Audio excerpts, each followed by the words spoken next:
Welcome to the Penny Bloom Podcast. Ain't another place that has got more bombast. Romp past your mom, dads, listening to Tomcats, talking everything that make you sad. We don't want that. We're here to make you smile. Put your mind at ease. Peace, love, and bloom, and always praise Keanu Reeves. This what we about. Get some weed and now. We'll talk until we can't no more, and then we peacing out. Alright, let's go. Penny Bloom Podcast. It's the Penny Bloom Podcast. Penny Bloom Podcast.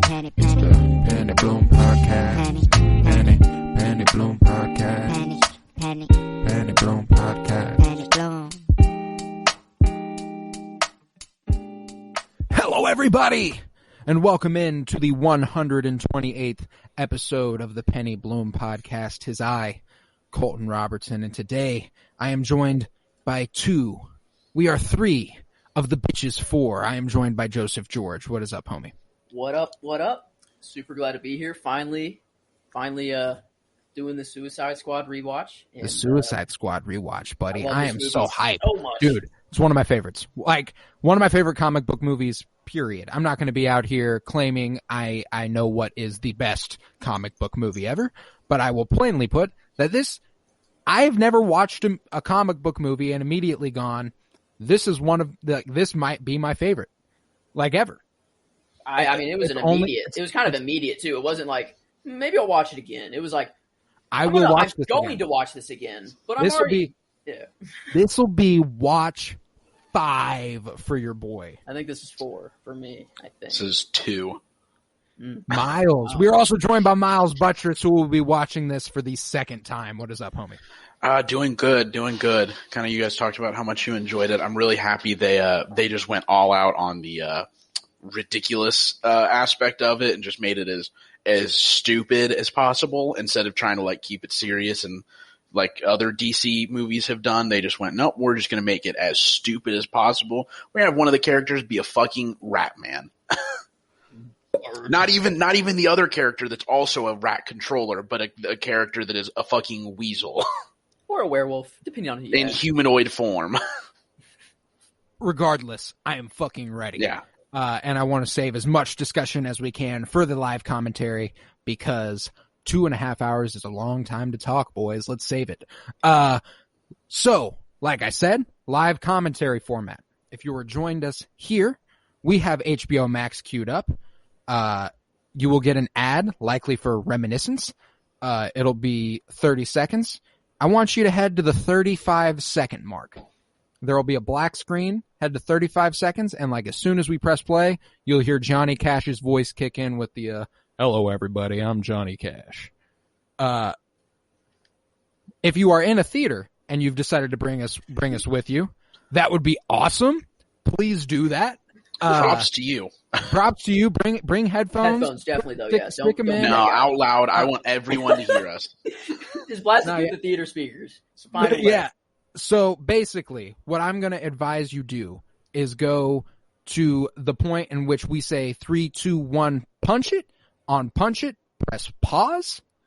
And when you are in the theater and that screen goes black when the movie's about to start, hit play for me, and we will be right there with you.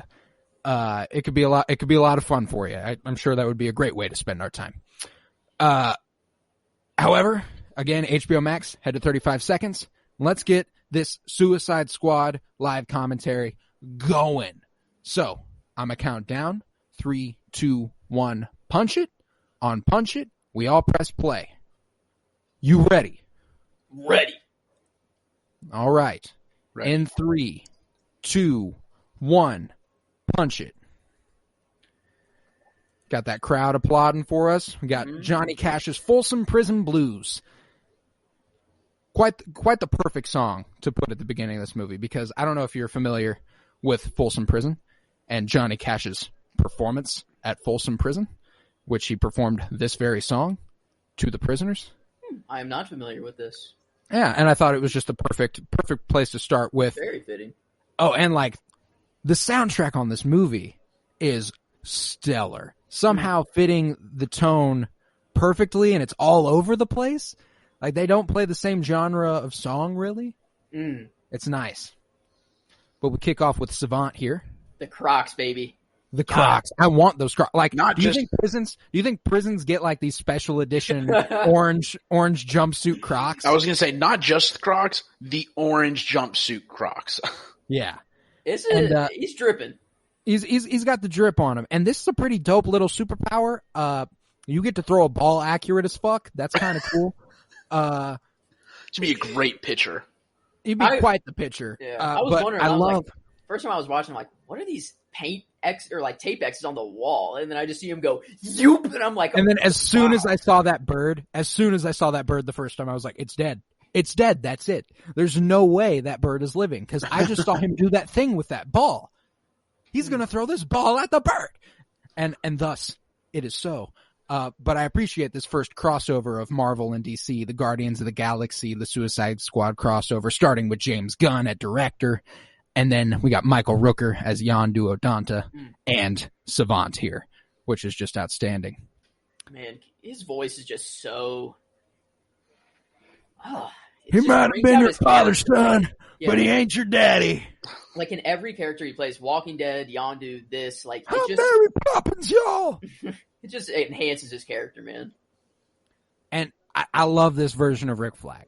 I'm gonna tell you because that Suicide Squad version 2016 of the Rick Flag just wasn't quite right for me. That guy was at the Capitol on January 6th. This guy wasn't. Fair. That's a good analogy.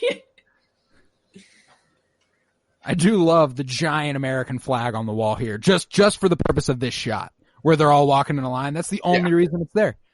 Oh, this is just like comic book movie to them. Like the shots they set up are just, in Harley, like whenever she has her flower power scenes, like, Oh my God. It's just, and the introduction of the Weasel. The intro of Weasel and also fucking, what's his, Pete Davidson's like, Yeah, dude, when I saw Pete Davidson, I did not see him in any marketing for this movie. And I was like, what? I was like, as soon as I didn't see him in any marketing in this movie, I saw him pop up. I was like, oh, fuck yeah. Pete Davidson is getting capped. I was like, because I'm like, Pete Davidson's in this movie and they're like, he's in the squad. Like, is he not a big part of the movie or what? Because, he doesn't show up a whole lot. And 10 minutes later. And thus. But I love Harley Quinn too. Obviously, Margot Wren as Harley Quinn. Margot Robbie sitting there. His eyes are bugging, bro. They are popping out so far. And I know Weasel's a fucking mouth breather too. Oh, dude, and his breath is terrible. Oh, he probably just smells like a wet dog too. I love them putting down money on who dies. I mean, they're betting money right now, and I gotta guess that's the subject at hand is like money on who's gonna die first. It honestly might be who survives. Who makes it out? Yeah. That's fair. They probably have multiple bets going on. Man, I've told you guys that Emily came into this movie not knowing anything because she doesn't know a lot about the DC universe or the Suicide Squad or anything. So she thought Amanda Waller was going to be like this boss ass bitch who couldn't be told nothing. And I'm sitting here knowing she's the fucking Antichrist, demon spawn. Like she is ready to kill. She's ready to kill everybody for country. That's it. That's a flip of the switch, man. That would be Can you imagine having a thing in your head that at any time could just boop? I guess it'd be the best way to go. I do enjoy the versions of the Suicide Squad where they like kind of try to call her on her bullshit, like they don't believe they have a bomb in their neck, and then she's like, "Okay, beep," and then their head blows up, and it's like, "Okay, do the rest of you believe it now?" They definitely didn't skip out on the gore in this movie, that's for sure. Yeah. That is certain. They let it happen. Right in front of camera, too. Like, very close up most of the time, too. Like, yeah, like, they were like, we want you to see this. Is this thing a dog? I love this. And this was, however, where I was like, I don't think I want Pete Davidson in a lot of stuff I watch. Because, like, he's just Pete Davidson, He's not, like... He's not sinking into the role for me. When he's like, is this thing a dog? I was like, he's doing a stand-up act on my screen.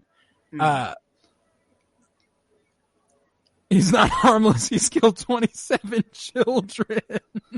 God. Who let this man near children? How is my do you question. come up with that? How? Like, Yeah, see, Colton, you said that you hated, or not hated, but you didn't like Pete Davidson because he's just doing a stand-up act in front of you. I loved it because of that. Yeah. Because that's I all get you. it's kind of like seeing people who are famous for other things come in, like become actors. And at the very beginning, you're like, I love you because you're not an actor right now. You're just doing what you became famous for. And it's always funny. Like Pete Davidson here would be like if Andy Samberg showed up in Iron Man, like in a suit. Yeah. You know what I'm saying? Like that's the vibes I'm getting. And they it's like, gave him the perfect I amount love of Andy screen time, though. Samberg. I love Andy Samberg. Just probably not the setting for him here. See, but also perfect setting because they went just as ridiculous as possible. And that's what's great is that like the fact that he does get his face blown off is what makes it perfect. Like that's why I love him in this movie. And you know that's why they got him. Like they were like, we're gonna shoot your fucking face off. Like that's the goal. We want you to be funny for 5 minutes and then get your just face literally blown off. Just obliterate your shit. Also, did no one check if the weasel could swim? The weasel jumped in himself, though. No, and here's the thing, is that the entire time that he's freaking out in his seat before they drop, he's trying to tell those motherfuckers he can't swim. He's like, I can't do this. Y'all are about to learn. I'll jump out this bitch. No chance. You think the weasel has any real brain function going on? Yeah. He is not thinking at all. I have to. No. No, I think the weasel is the smartest one there, and he can't communicate it. No, you know, like Don't judge a the book by its TikToks and cover, stuff Miles. of the lights are on but no one's home. That's the weasel. Hey, he is one of 2 people who make it out of this group. Fair enough. I mean, well, he's got something Maybe figured out. he big-brained it from the start. He faked you're it. right. In the end. He faked it. And he just he was like, I don't want to be a part of this. Everyone will think I'm dead off rip. I still want to kill more children, you know? Like, I don't want to die here. Also, now he has an island full of children to terrorize. That's fair. You know, he's just going to live in Cordo Maltese now. Like, this is his home. I do appreciate this part, and I remember being just like so bewildered whenever Blackguard or Pete Davidson gets up here and is like, hey guys, I brought the mirror for you. I was like, what a fucking asshole. Everyone's like, dude, get the fuck down. What's wrong with you? I love it. And he gets exactly what he deserves. You know, like he ratted on his team. And frankly, when that happens, you get your face blown off. I expected him to be shot like in the heart or the neck or not. Not this. Fuck snitches. Fuck snitches get stitches. Snitches get their face blown off. Snitches get a bullet that explodes their face and nothing else, just their face. Stitches at that point. Yeah, like you're not getting repaired here. You're dead. I do love that Harley Quinn's just about it. You know, they're like, you got to fight. And they're like, we don't have any chance here. And she's like, fuck it, man. I got a rocket launcher. And she just owns her plot armor. Like it's obvious that she has plot armor because she's just just walking through shooting bazookas. But like, I just like the movie's self-aware. And that's what makes it just so good. Savant, is that the guy's name? Is that Yondu's name? Yeah, Savant. Savant, he's sitting here. Look at this plot armor right here. Yeah. Tell me that this isn't plot armor to the fullest extent. Savant is sitting here this whole time watching them like we're watching the movie right now. Just like, what's happening? Dude, what is going on? What's crazier is this dude is like realizing what they're here for. Like he's realizing how the Suicide Squad got its name. He's like, oh shit. They brought us here to die. Like they want, like the intention of this mission is for us to die fighting. Also, and he's like, no, I thought he was about to just unleash, bro. The way he was watching this happen, I thought he was about to go full badassery, bounce like some sort of weird ball off of everybody. And then he's just like screams and runs. Yeah. Why is he still showing, like, why is he still out in the open? Why doesn't he just hide behind a rock? TDK? Right. And it's just, you know, like on people. The most ridiculous character. Dude, I love that. I was wondering how big. I knew Mongal wasn't going to be a part of this movie either, just because you didn't see her in any promo.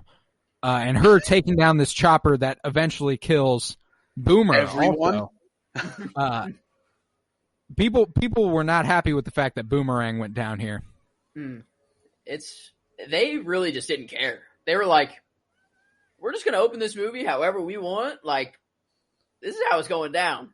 This is what's going to fucking happen. Y'all need to be ready because, like, and that was the statement with Boomerang dying here. It's like, the people from the last movie are not safe. Yeah. Like, also, they can die. I really love they just said, like, I just TDK love the fact that squirming his on the arms are ground. getting shot and his body's just like, oh! Oh, my God. They made the movie that everyone wanted the Suicide Squad to be. They did not be like, oh, we're going to keep characters safe. They're like, no, people are dying, and it's going to be in gruesome, stupid ways. I do appreciate the amount of warnings here, though. She's like, you can't do it. You got to turn around. However, I don't appreciate that what she's warning him against is like, we're either going to blow your head off or you have to go fight and die for us. She could have. That's the part where it's like, hey, you go like two more feet, I'm blowing your head up. Then like, oh, okay, maybe I turn around now. And pop goes the weasel, but not really. Weasel's fine. He cool. Oh, and I love the way they take advantage of that. Like the way they're like, this is a comic book movie. Yeah. We are going to show you the words. This is the parts of the movie, the chapters, if you will. Like, I love that. So many times, and they do it in the most ridiculous ways too. Like the blood pool turns into the Warner Brothers, or just like there are other parts I can't remember exactly what they are, or the sand blowing on, like blowing over, saying like present day or whatever, and then blowing away again. It's like, what? I remember getting here and being like, fuck yes, this is what the Suicide Squad's all about, you know. And you got Bloodsport, Peacemaker, King Sharp, Polka Dot Man, and Ratcatcher 2 just all vibing there. I love how she's just two. Like, oh yeah, it doesn't get her own name, just two. She's the daughter. Well, she wanted Ratcatcher 2. She wears that badge with pride. Yeah, she loved her. I mean, her and her father were pretty close, you know. And I love that Argus here, that this office, it operates as like a workplace comedy when they're there. Like that's the tone the movie takes whenever we're there, is that like, this is now like The Office or Parks and Rec. Like we are now in a playful mood with people who are doing their jobs at desks and sitting on computers and stuff. They just happen to have life and death in their hands. Yeah, they just happen to be watching people get killed. And I love this, again, the music here, just perfectly befitting. Those are people who died. Those are people who died. It's outstanding. I think if there was any one character who I could have had make it out of this, just to be around for the rest of the movie, Weasel. Weasel, sure. I would have loved to see Javelin and Harley Quinn keep going in this movie, just because that's such a random, like, Javelin? You fucking for real? 3 days earlier in fucking soap. Outstanding. I think Harley and, like, they would have worked well together. They would have worked well, but I think it also, like, had he survived, it would not have given the comedic effect of her carrying around the fucking javelin the rest of the movie, just being like, who am I holding this for? Yeah, what do I do with it? And then continuously being in the perfect situation with it, and it somehow saving her. And she's like, oh, I guess it did work out in the end. You think that's Savant's hair? Yes. Who else has long ass white hair? Daenerys Targaryen. Yep. Hers is blonde. Somebody. God, it's just a great, and I love all these characters that just died, got their shit wrecked, just like popping up. And the explanation that Amanda Waller gives here for Bloodsport, how he was trained from birth basically by an assassin to become lethal, and anything in his hands is a weapon, and then she gives word for word. Yeah, the same thing about Peacemaker. And it's funny because And- like that's making fun of the way that comics Yeah. recycle characters. It's also funny because Yeah. the line right before she re-describes Peacemaker, she says, every single member of your team will be completely unique with different skills. All right, who's the first member?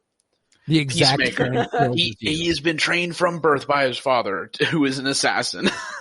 Well, and that's what's crazy is in the end, it ends up making sense why she has two of the exact same person on the team. And it's because one will stick by man and country through and through, and the other one has a little bit of autonomy and will lead well, but won't follow. Like that's not something they'll do.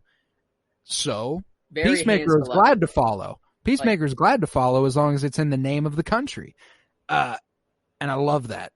The teams are selected very particularly, like for Mhm. like, but like it's just it makes sense. Like I just all the details of this movie, like it's just it's like you don't even have to think about really anything when you're watching it too. Like I don't know, maybe that's why I love it so much. It's just I just am just entertained like the whole time. Through and through. Yeah. Yeah. And this part here, it kind of like, it loses its potency for me simply because like we grow to enjoy Idris Elba as a character and his personality and stuff. And by later in this movie, this is weird to me.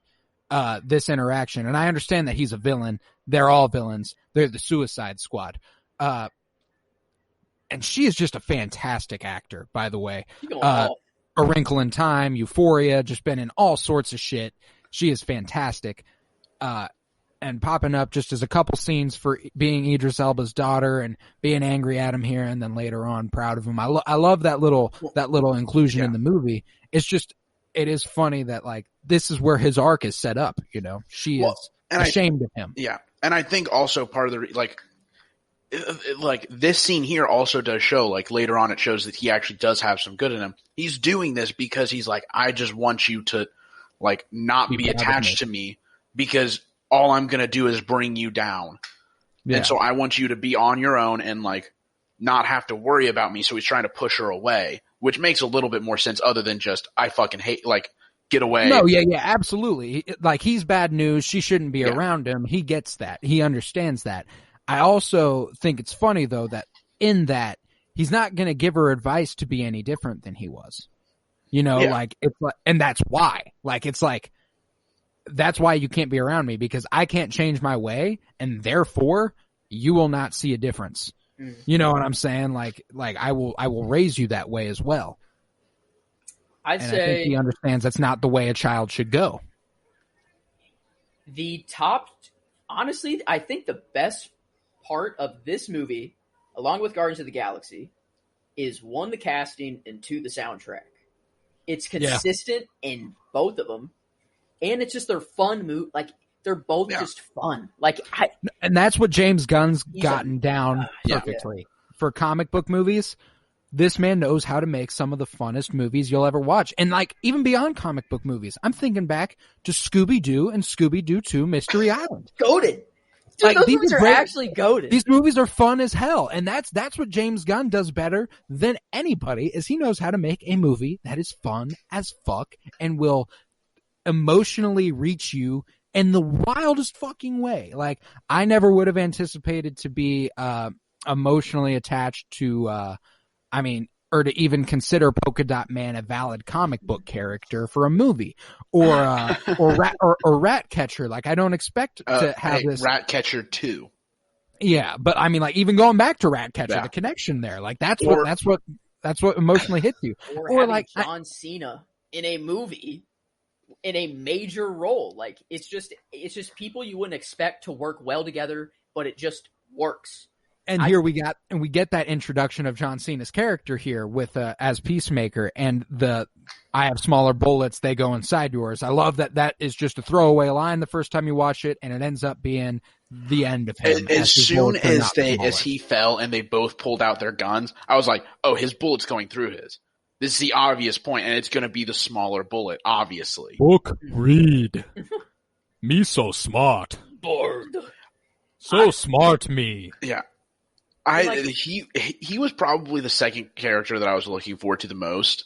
I love King Shark. And it, solely because of all the things that I seen, like the mustache, I put on disguise. Who am I? Bird. Favorite line of the whole movie. And I say bird in my actual IRL life just randomly throughout the day. Like out of nowhere. Bird. Out of nowhere, I'll just bird.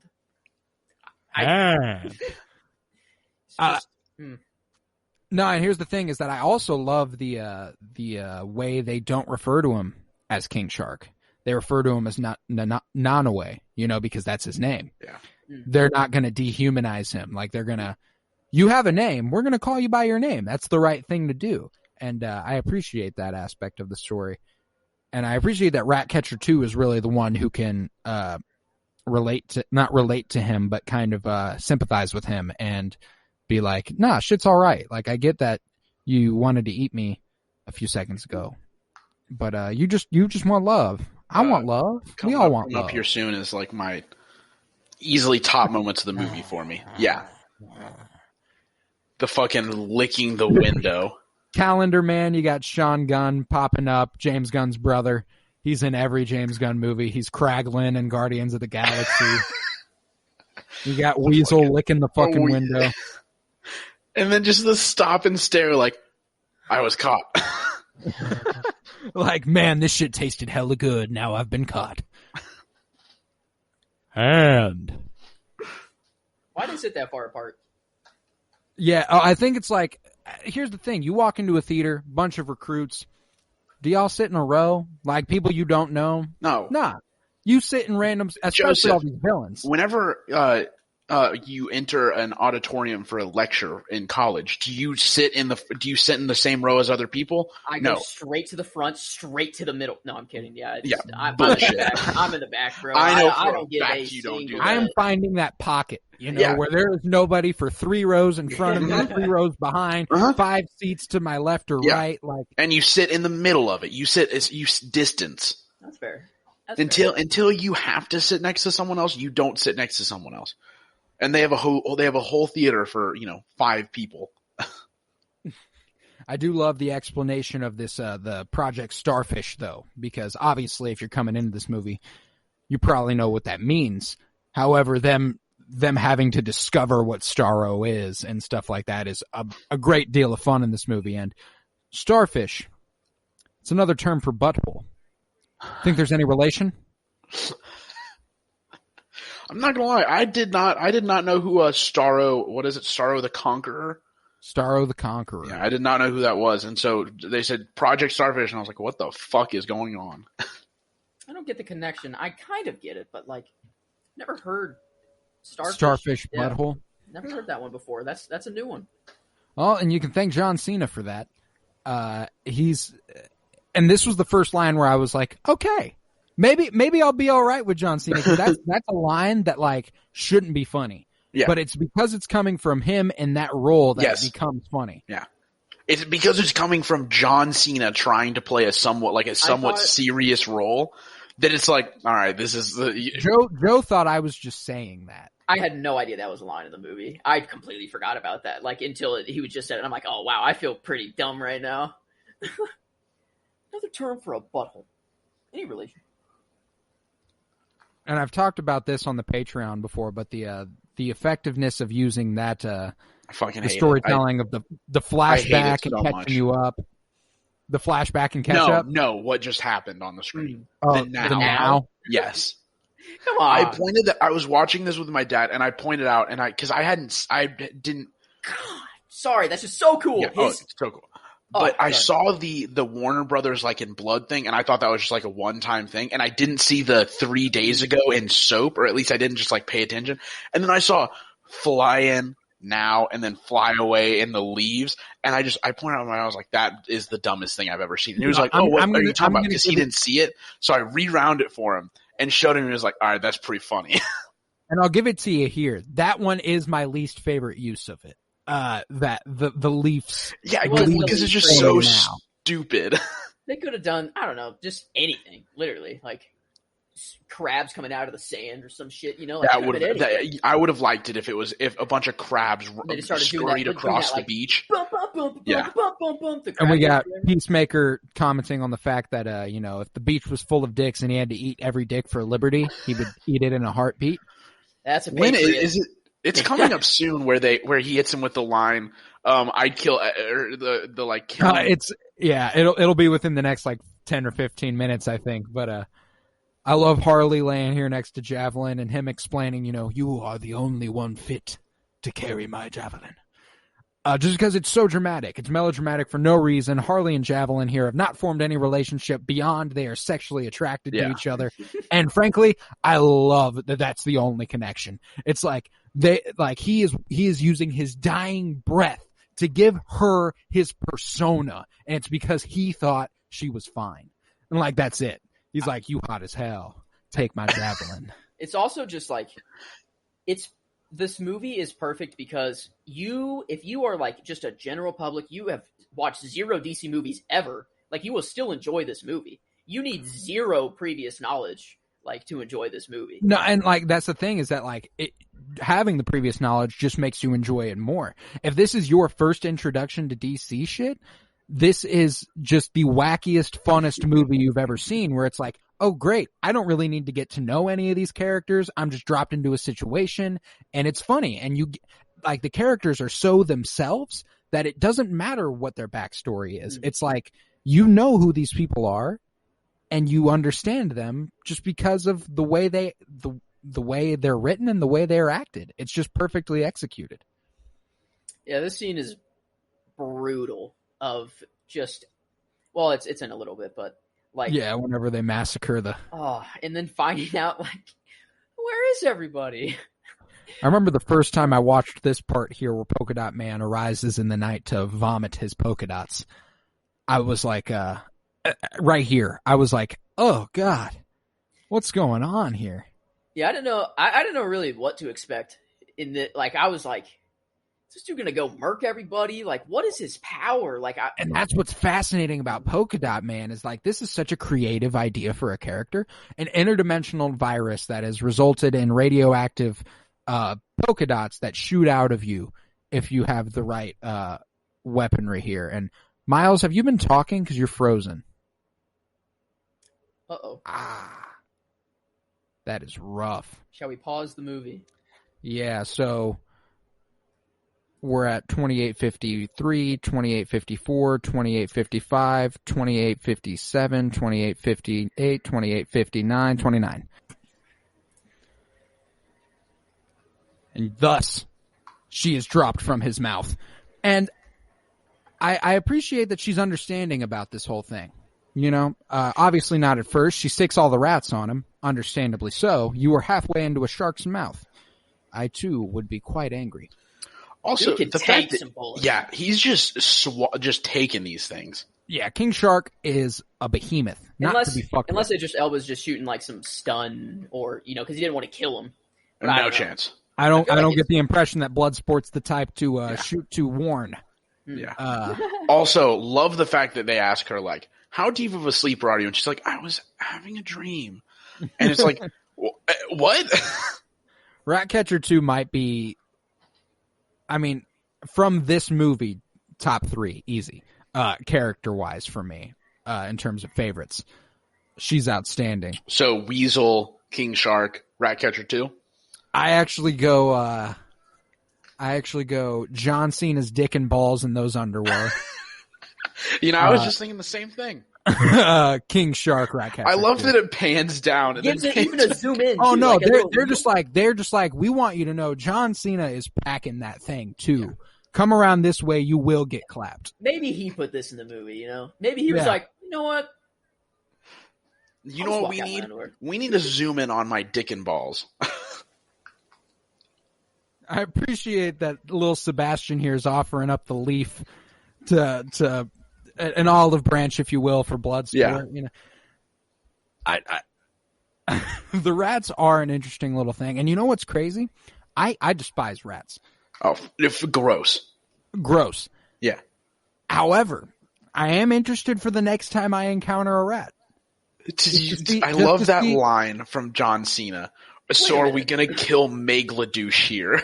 Are we going to kill Megladouche here? What's your next interaction with the rat going to be like? What are you going to do? Try to control? I don't know. I don't know if I'll be as frightened or like, not gonna lie.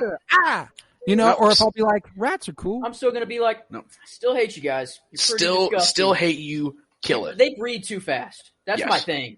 They can pump out babies like it's nothing.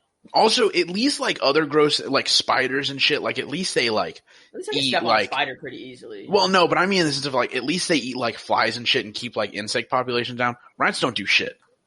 They eat trash and multiply. I do appreciate Ratcatcher here making the olive branch to King Shark to Nanawe. Yeah, you wouldn't eat your friend, would you? I don't have friends. I'll be your friend. Well, nice little. I like that he doesn't know when to stop. Obviously, he's a shark. He doesn't have social cues. I'm also disappointed. I really thought he was gonna like while they were shaking hands. I was really hoping that he would like try and pull her in to eat her again. I thought that's what was gonna happen the first time I watched it. Like he was just gonna like pull her, and that was gonna be that for Ratcatcher too. Luckily not. Her character surprised me a lot in this movie. Me too, because that's one from the premise alone off rip. I'm expecting she's probably going to die at some point in this movie. She controls rats. What good? I mean, like obviously, I understand. Yeah, regardless of whether or not I thought she was going to die off the rip, thought I was going to hate her because she controls rats. Because she controls rats. Yeah, it's like and every time she used her power, my only thought was, "Stop it! Get them off screen. I don't want them." We got Amanda Waller. The end was pretty cool. Come on. The end was cool. No, the last time I was okay with it. And here we are with Waller explaining to them they got to kill anybody they see. These are dangerous people. Do anything to get flag back. Nothing like a bloodbath to start the day. John Cena as Peacemaker is perfect. He's just got the attitude of every. I don't care how many women and children I have to kill to get it. I love it. I'd do anything for liberty. I didn't realize how defenseless these people were. Like they have no idea what's going on. They have no intention of fighting anybody. Like, it's just like they're just getting murked. Like there's nothing they could do about it. It's funny. It's funny now. No. Yeah. But like, still sucks to watch unfold. Dude, and the fact that they just like brutally murder everyone here, like everyone on the compound, nobody made it out. If they were here, they all died. It's even a competition too. It becomes a game. It literally becomes a game. And it's like, they just made these people's lives hell forever. That's that for them. Like the revolutionaries that live. Like it's done for them. Because an American squad of like 4 or 5 people murdered your entire revolution. Damn. I mean, it works out in the end. It ultimately does. You know, the competition between the two is just so good. Like, just the... And I love that Peacemaker's basically a man-child. Like, that's the entire premise of his character, is that he is just a teenage boy who didn't get over his primal urges of... The way he kills a dude sleeping... Oh my god. Bro, this shit where he's firing the darts, the blow darts, absurd. This is one of my favorite sequences in the movie, just because it's like, yo, this man is nasty with the blow dart. Just doing laundry, bro. Like, no weapon, nothing, just doing laundry. Also, the fucking distance he's getting him with these blow darts. That's the thing, is that he is hitting blow dart shots from like, at 30 to 50 feet sometimes. He kills 3 people with blow darts, then he pulls out the pistol. Yeah. Also, these guys are running around screaming on fire, and no one thinks to come out. If I was ever on fire, and someone set me on fire, the thing I'm doing is I'm running straight at them, and I'm hugging them. Yeah. Also, the fact that in this movie, I legitimately thought about we got full dick and balls there.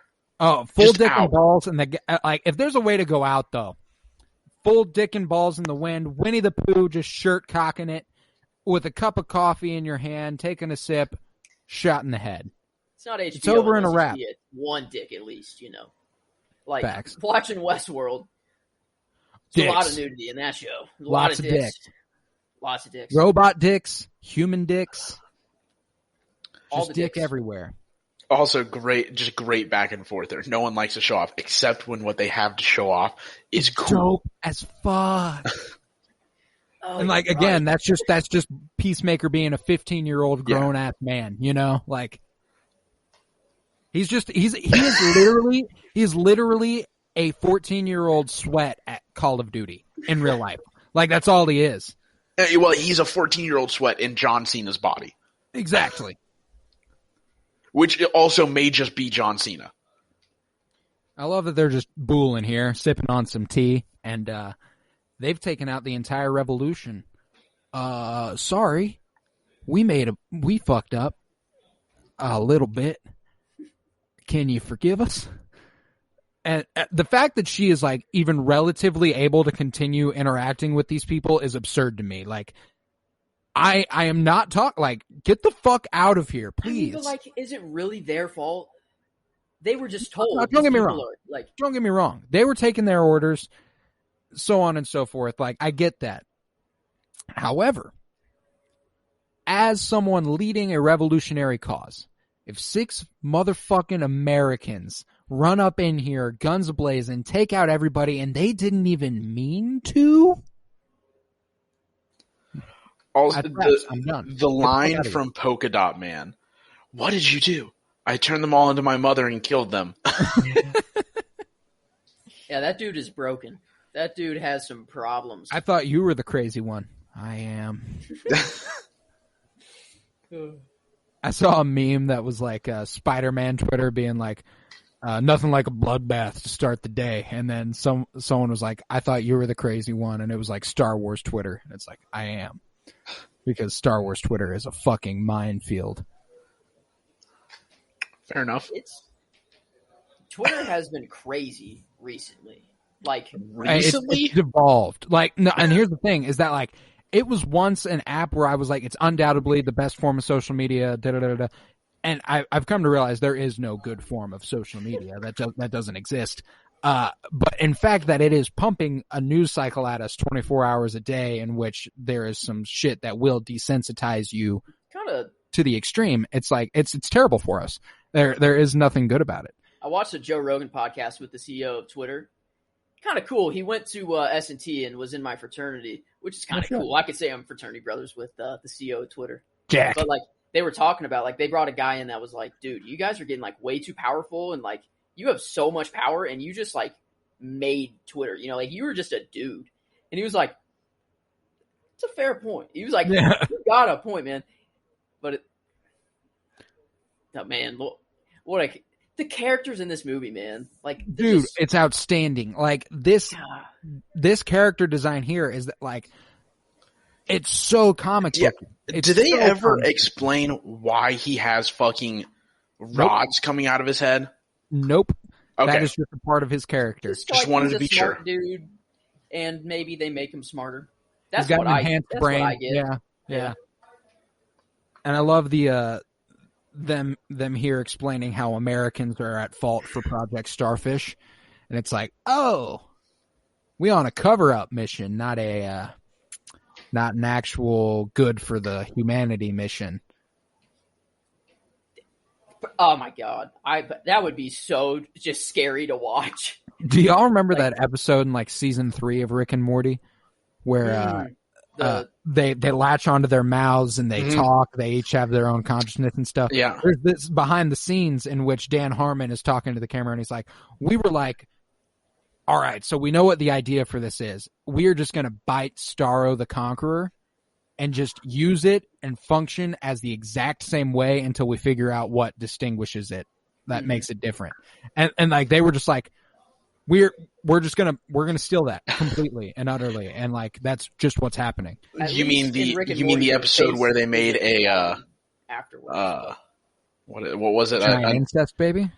No. What? No, God, no. No, I meant the for the one where they ripped the Conqueror or Starro. You're saying the episode where they made a 9/11 and like Star Wars. What was the other? I'm really proud we held out there. Pearl Harbor. Pearl Harbor. Okay. Yeah, they were like, Yeah, that's a good one. I'm really proud of us. I'm really proud of us. We held back there. Wow. I'm really Wow. proud of us. And then they just fly over some naval ships. I do appreciate that this guy's like using his leverage to the max. He's like, I'm the only person who's worked with Starro. Nobody else is going to be able to do it. So I'm in charge here pretty much all the time. I call bullshit.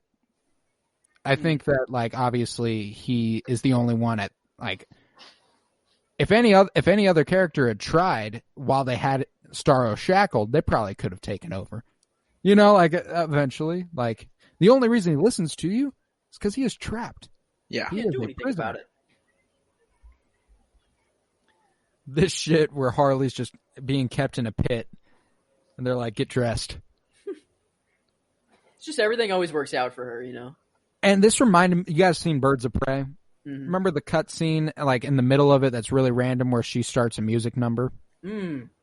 Oh, it's very similar to this look. Very similar to this look. So whenever she looks in the mirror and she's like, "I'm a princess," like I look at it like she remembers what she looked like in that fantasy, sees that she looks like that now, and it's like, "Oh, I'm a princess." Yeah, it is really similar. Looking at it right now. I love Birds of Prey too. Oh yeah, it was just another really fun comic booky movie. Like I'm not going into this movie expecting, you know, I'm just going to watch this movie and have some fun. Mm-hmm. And it's fun as hell. And Harley Quinn's just a fun as hell character. Strongly recommend the DC animated series. Just hilarious look at all the DC villains. Just because it's another one that functions as kind of like a workplace comedy. But the workplace is DC villains. And it's Joker and Bane and Two-Face all interacting like they have like stuff to clear with HR and shit like that. Like, I don't know. Can we bomb the city? That's gonna have to get that cleared up with HR. Which show are you talking about? Harley Quinn on HBO Max. It's animated. And everything that happens here in this storyline, chef's kiss. Perfectly executed. Just because this is so unapologetically Harley Quinn. At least the modern take on Harley Quinn. This just fierce, crazy, unstable, little horny. Little? I mean, looking for love, but not being kept by the man anymore. Like, obviously, like, this is the 90s animated series version of Harley Quinn. She's head over heels for this guy. That's raps for her. She's head over heels for this guy. And forever, she is committed to him. New Harley Quinn realizes, oh, you want to kill kids? I will shoot you in the chest. You know, if you just stopped the men and the women, would have been fine. Once it gets to the kids, I'm out. Not just the men. The see women and the children, too. You know, like the whole table just full of food. Like, it's so wasteful, but, like, I gotta have one of those moments in my life. Right. It's been in so many movies, so many, like, everything. I need a feast, bro. At this point in the movie, were you guys kind of like, what is even happening? Like, yeah, like I was when Harley, lost. I was like, is this like the unreliable narrator moment where none of this is actually happening? Harley Quinn's just kind of imagining it. But they don't really play it that way. They're just kind of like, yeah, they had a great day. They had a really lovey-dovey day. However, it doesn't mean enough. Yeah, I was like just watching this. I'm like, I don't really know what's going on, but I'm just watching. You know, I'm enjoying. Oh, I and like it's become my favorite sequence in the movie is this whole scene and then her flower power moment. Like those are and then her when she jumps into Starro's eye. Like those are like my favorite moments in the movie. And it's like it's just the freedom that the character brings you in a visual storytelling way. Like, it's like you get to be more colorful and more brash and a little bit more on the nose just because of the character you're dealing with. And I love shit like that. It's a good learning opportunity here to do the healthy thing in the relationship. Take if notes, you guys. have, if your lover is ever about to murder children, do the healthy thing and murder them. It's the healthy thing. Murder them before they can murder the children. Exactly. You are so freaking hot. And this is another just like perfect Harley Quinn absolute crazy moment where we are going to make Whoopi, and we are going to make Whoopi on this burning table just aflame. It's impeccable. It is the perfect love scene for a Harley Quinn type beat. You know what I'm saying? Can you imagine being that actor and then being like, "Hey, you're gonna have a sex scene with Harley Quinn." Oh, okay. Like, I do appreciate that. That's another thing I do love about this movie is that like they don't sexualize Harley Quinn. Like she's here for her reasons. She's gonna fuck this guy. You're not gonna get to see it. You're not gonna see us undress Harley Quinn. You're not gonna see any of that. They had sex off screen. I appreciate like a moment like that. That's just such a different moment than what you would have seen in a movie like this 7 years ago. You know what I'm saying? Like 2014, if this exact movie is made, they are fucking on screen. And that's a promise. But just That's the way true. they've evolved the treatment of characters like that, it's like, nah, that doesn't need to happen anymore. And I appreciate that. How is that even fair that a human like that can just exist? Like, you know, like how is that fair for the rest of humanity? You know, like Ryan Reynolds and like, come on, come on, give us a chance. Gave Deadpool 2 a rewatch the other night. It's been a minute since I've seen Deadpool. I'm not gonna lie. Another one that's like I really do appreciate the action comedy version of the comic book story, like Guardians of the Galaxy, Thor Ragnarok, Deadpool 2, the Suicide Squad here. Like that's like probably my favorite genre of comic book movie, just because it's like it's ceaselessly fun. It will not stop being fun. That's front to back one of my favorite comic book movies ever. And It boom is goes good. Dynamite. Harley Quinn just got that man's ass. Get Thanos into Deadpool, like I mean, not Thanos, obviously. I love that movie is really good. I'm gonna have to give it a rewatch. So we're seeing the healthy thing here. Yeah, the healthy thing. Very healthy relationship going on right now. This is quite normal. Happens all around the world all the time. I mean, and I love that she just grabbed a gun and was like, maybe it's loaded. Regardless, I'm gonna kill this guy somehow. So I like to think that if this bullet didn't go off, she was just gonna be like, aha, just kidding, aha, love you, puddin'. And then just like wait a couple minutes and like slit his throat. Can you Yeah, something imagine like that. while you're dying, you just hear like this speech, and you're just like, "What the fuck is going on?" Like, Oh, and this is a really real moment, and it just shows how Harley Quinn is different than your average person. It's like she takes all these normal experiences, and not normal, quote unquote, but like these experiences with men that happen to every woman universally. It's like there are very few women who can watch her give that speech as he's dying and not relate to what she's saying. She obviously takes it a step further by having shot a guy in the chest over it. But like it's undeniable. Like I remember I was sitting next to Emily and she was like, "Damn, she is just spitting facts about like what it is often like being on the market and looking for a male counterpart in a relationship, because a lot of them fucking suck." it's definitely a very true statement. I would say it's gotten to the point where I'm like, There is a superior side of this coin, and it ain't this one. I'm gonna tell you that. Men ain't it. I'm trying to like, let's bring the dapper back. Let's dress up. Let's freaking suit it out and just shiver. Let's bring chivalry back. Let's go roaring 20s in this bitch. Come on, man. We got to bring some style back. Maybe like suits and Crocs. This Crocs. this right here, least favorite part of the movie. You mean the these birds burning? Screeching? Fuck that. Like this really confused me. Like I was like, It's a symbolic thing, you know? He's taking power. Death to the guy who ruled before me's birds. bro, but like Also, it shows like, no, I think it's really just there to show like, no, like this, he is different. dude, Dude's a menace. Yeah, the dude that was after Harley Quinn was as he said, he was a romantic and just wanted to lead their people and keep his country safe. This dude is out for blood. Yeah, like the other guy was like, we have a weapon in case anyone fucks with us. This guy is like, we have a weapon, let's go fuck with the other people. Like that's the difference here in their approach.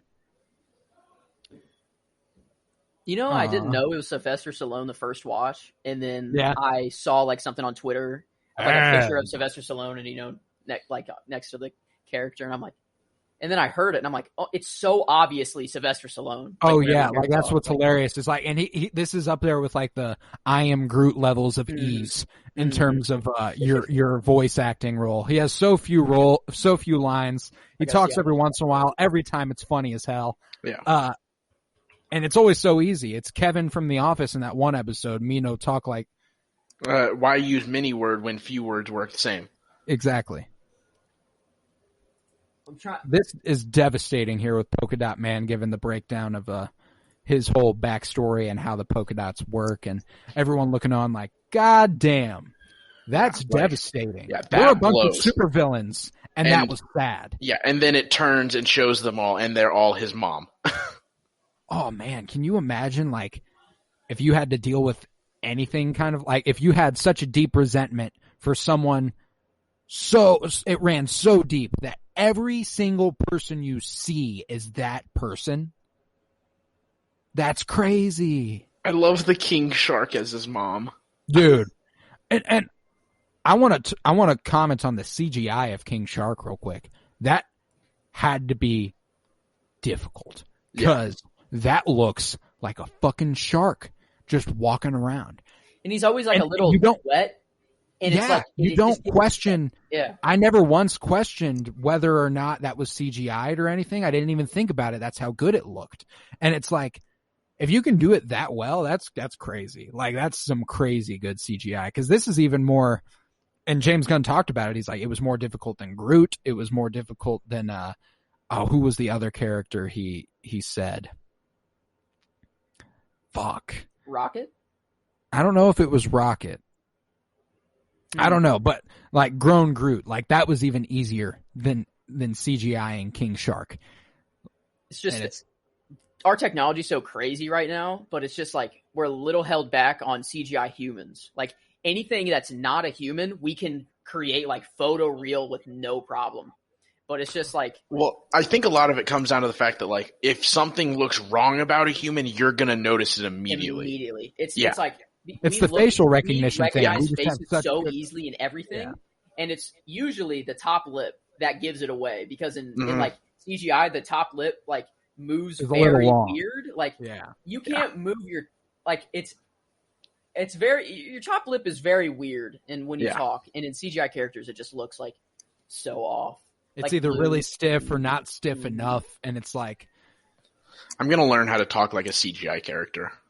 There's this weird thing you got to do where you just don't like you can't move your top lip, and it just got like it got to stay in the same spot, and it's incredibly nuanced. Crazy getting factoid. That. Sylvester Stallone has topped the box office 6 decades in a row.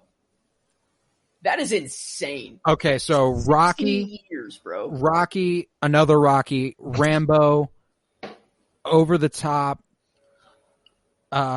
Creed. See if it gives him. Guardians of the Galaxy. Like, I'm trying to think, like... Wait, how many decades? 6. 70s, 80s, 90s, aughts, 10s, 20s. Yeah, that's fair. Damn. Yeah, so like what? Like 3 of those are Rockies, one of them's a Rambo. Yeah, 3 of them Rocky. One of them's probably that the Expendables. That probably topped a box office at some point. Cliffhanger was the 90s. What was that? Cliffhanger. I haven't heard of that. The 2000s was Driven. 2010 was the Expendables. And then 20s is Suicide Squad. So I'm glad I got the Expendables in there at the buzzer. Mm-hmm. Dude's been around. Oh yeah, that's impressive. Like that's like Vince Carter being 90s, aughts, 10s, and 20s in the NBA. I wonder how much he made for Just saying, like, how many lines do you think he has total in this movie? Like 20?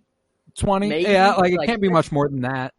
Like, I guarantee he sat down in one day and fit, like, Oh, like I don't know. I don't yeah, like, New dumb friend. Like that's just it's perfect. Like that was the most difficult line he had to pull off. That one. no. Bard. The inflection, the tone, everything. The context, perfectly executed. Like perfect execution. Mm. Dribble a little bit of bird in there. I do love King Shark. Like, look at that. Look at that. That is such a perfect shot of King Shark. Like, that is CGI. That's crazy. That detail was insane. I do enjoy this little background here. This is where you get the emotional depth out of Bloodsport and Ratcatcher for the first time. You've already gotten it out of Polka Dot Man a few minutes earlier, given his backstory. Now they get to go back and forth, how he has a trauma with the rats, and the rats were what saved her when she was little, and her dad passed away, and it's her only connection left to him. Like, I love that. And then obviously the tragedy for King Shark the whole time. He's the only motherfucker like him. There's nobody else who can possibly relate to him. Can you imagine being one there on is- one? There is one character here. I live it every day, Joseph. Okay, fair. I We am an all are enigma. one Actually, on one. you live it every day. A You are an species. enigma. It's true. Honestly, doctors are very confused right now with my body. It's kind of awesome. I have like a committee now. It's really cool. Hey, They like nice. study me. You're and like they're, Will take- Byers and Stranger Things Kind too. of. Like it's kind of cool.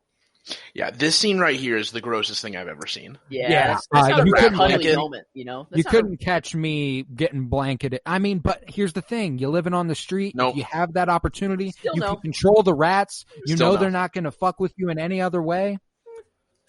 I'll be cold. Here's the Yeah. thing, guys. I'll if you freeze have to the death. ability to control rats, at some point you develop a relationship to rats that's No, better than the if I average have the human. ability to control rats, I'm using the rats to steal money for me. I'm pushing them That's as fair. far away as I can, and they'll Yeah, just bring I'm me never briefcases touching of a money. rat. I'll just use an Yeah. army of rats to bring me briefcases of money across the U.S. Yeah.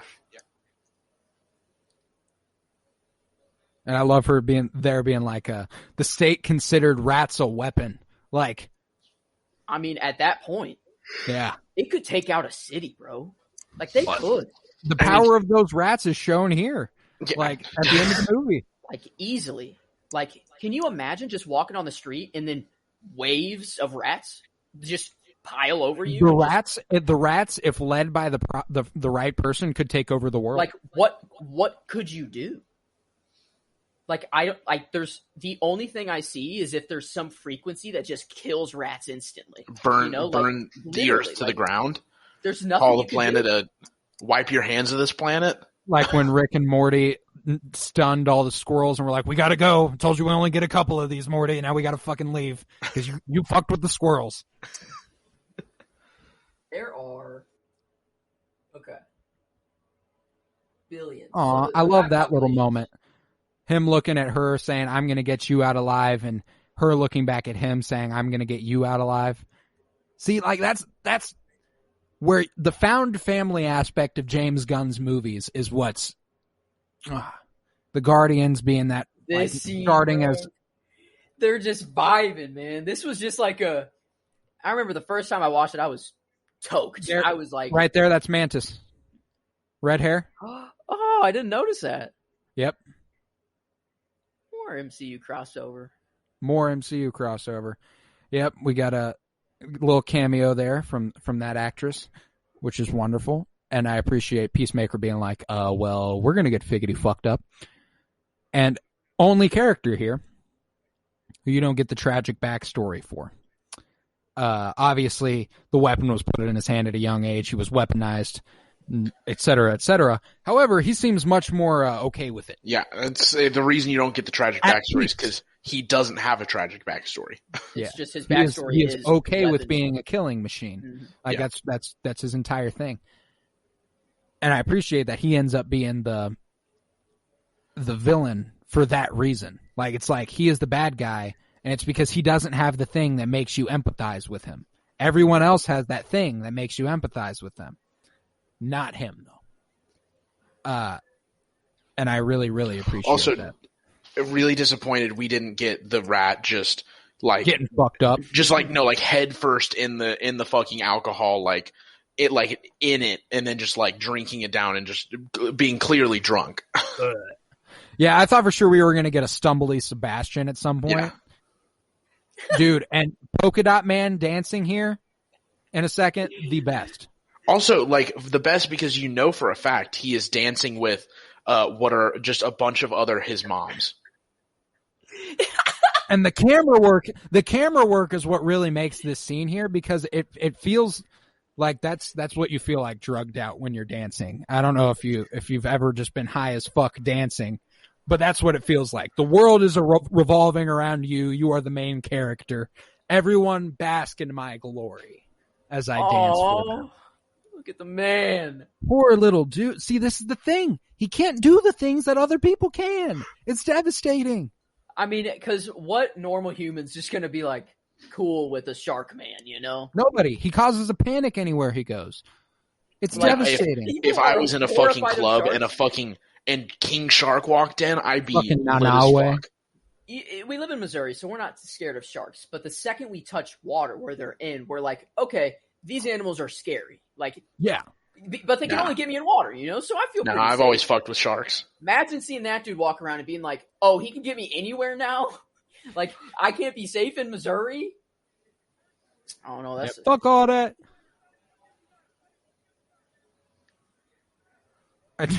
Milton here. Poor Milton. Just along for the ride. All of a sudden, a voluntary member of the Suicide Squad, following those who we thought would keep him safe, who end up being the worst people to be following in this situation. possibly the worst group in the world, actually. To follow, yeah. Certainly up there. You're almost certainly facing death at that point. If staying alive is your number one objective, this is probably not the way to go. This is not the way. Yeah.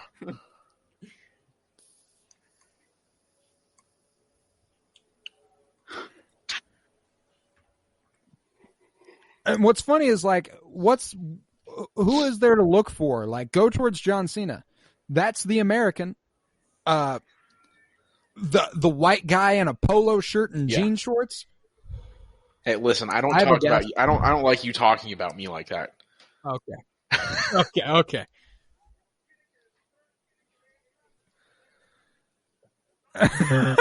Peacemaker was like, fucking ID, bro. I'm gonna pull out the switchblade. That's what happens here.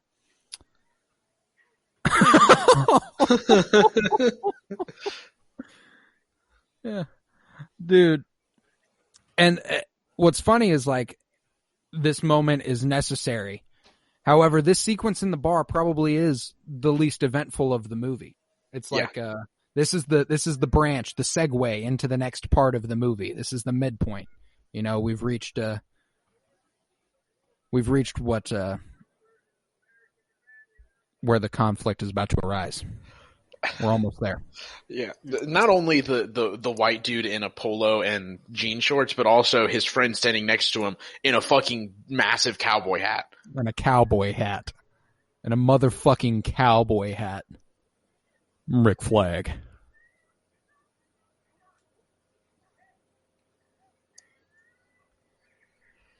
Fuck no. Yeah. Yeah, no way you're sending a rat down my throat, buddy. Fuck no, bucko. Ain't happening to me. Yeah, I kill myself first. I mean, sooner than having a rat jump down my throat.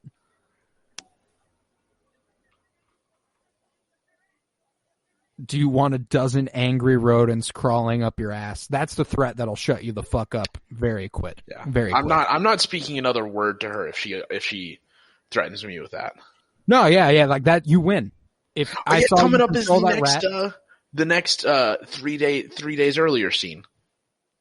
Like This. the words. Yeah. This is probably the most badass moment in the movie, simply from a just like objective badass standpoint. The fact that he can bring up this idea, the death touch, and all three of them be like, oh, so we're doing that. And then be able to execute it perfectly. Unbelievable. Bad, and like throwing the cigarette in simply because it's cooler.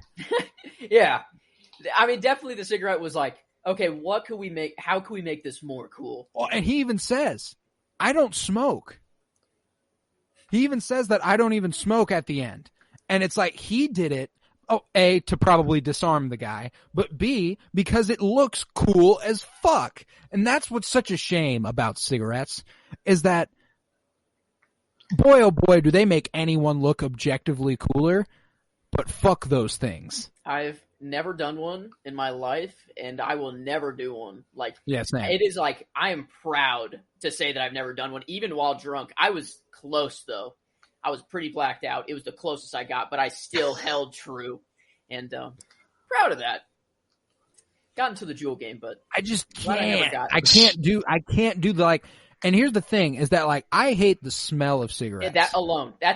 There's enough to just no make me way. like, I'm good. There is no way I am inhaling a cigarette and think that shit tastes good. You know, I take one hit of that thing or drag, and just I'm ashing that thing immediately. That's that for me. I'm done. It's a guarantee. It's probably not good. Like, it's probably not. I would. No, think. yeah. It's I would not. assume people get used to it. I've smoked a single cigarette while drunk, and it's not that good. You know, I was thinking in my life I would do a single one just to know. Same. I'd I say haven't, that'd be though. my limit, though. I haven't. Yeah, it's kind of like if it'll happen, it'll happen. You know, maybe I'll be like 30 or something. You know, I don't know. It's just like, and part of the reason that I you know what? Fuck it. Let's watch the movie. We won't continue this conversation about tobacco. This is what Big Tobacco wants. They want us to be distracted from art and True. discuss their industry. God damn, lobbyists. Juul conspiracy to keep the kids on the six. Question mark? Period? Exclamation point? I believe in that as much as I believe in mattress firms being money laundering schemes. They just got a whole store full of mattresses. I ain't ever seen a fucking person in a mattress firm, bro. There's I so deliver many of those a locations. pizza there. I deliver to a mattress firm every few days. Every few days I deliver pizza to a mattress firm. Never a soul inside except for the employees. God, that one, that wording and the fire, Yeah. completely. Operation Harley. Yeah. And I appreciate this about Rick Flag, is that Rick Flag is like, we ride for our own, you know? Like, fuck the mission for a second. We've got shit to do. We gonna get Harley. And this thing, She's just chilling. Like anyone in the singing this situation- song, I got nobody.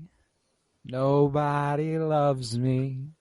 And then it just blares as she goes on a rampage, and it's perfect. It's perfect. 69. How did you get 69 troops? And she's just laughing her ass off. What have we come to? We have a 69 joke in a DC movie, and we get a boner joke in Marvel. Like, what have we come to, man? This is society. It's all about dicks. We It's do- all dick. It, we do it live in really a is all society. dicks in the end. Listen, they've just finally acknowledged that the best form of humor is objectively the dick joke. It's either dick or fart. One of the two. Farts will always be funny. Never not. Never not funny. It's true. It's true. I do appreciate Harley's wits here. Obviously, they're doing something that if you take a lot of it, you will pass out. Smart move. I'm gonna act passed out so this guy with the fucking taser leaves. Honestly, if I'm ever getting tortured, I got to remember that one. Just pass out. Act like that was that. Granted, you have to hope they don't do anything beyond you acting passed out, because if they do one more thing, a little bit harder to act passed out at that point. Because imagine you're getting like cut by like a knife or something, and you're like, huh, and you hope that's it, and then they like slice you one more time, and you're like, fuck, god damn it. You just go like just try to conceal it the best you can, but just they look at you like, what the fuck? Is this guy faking sleep?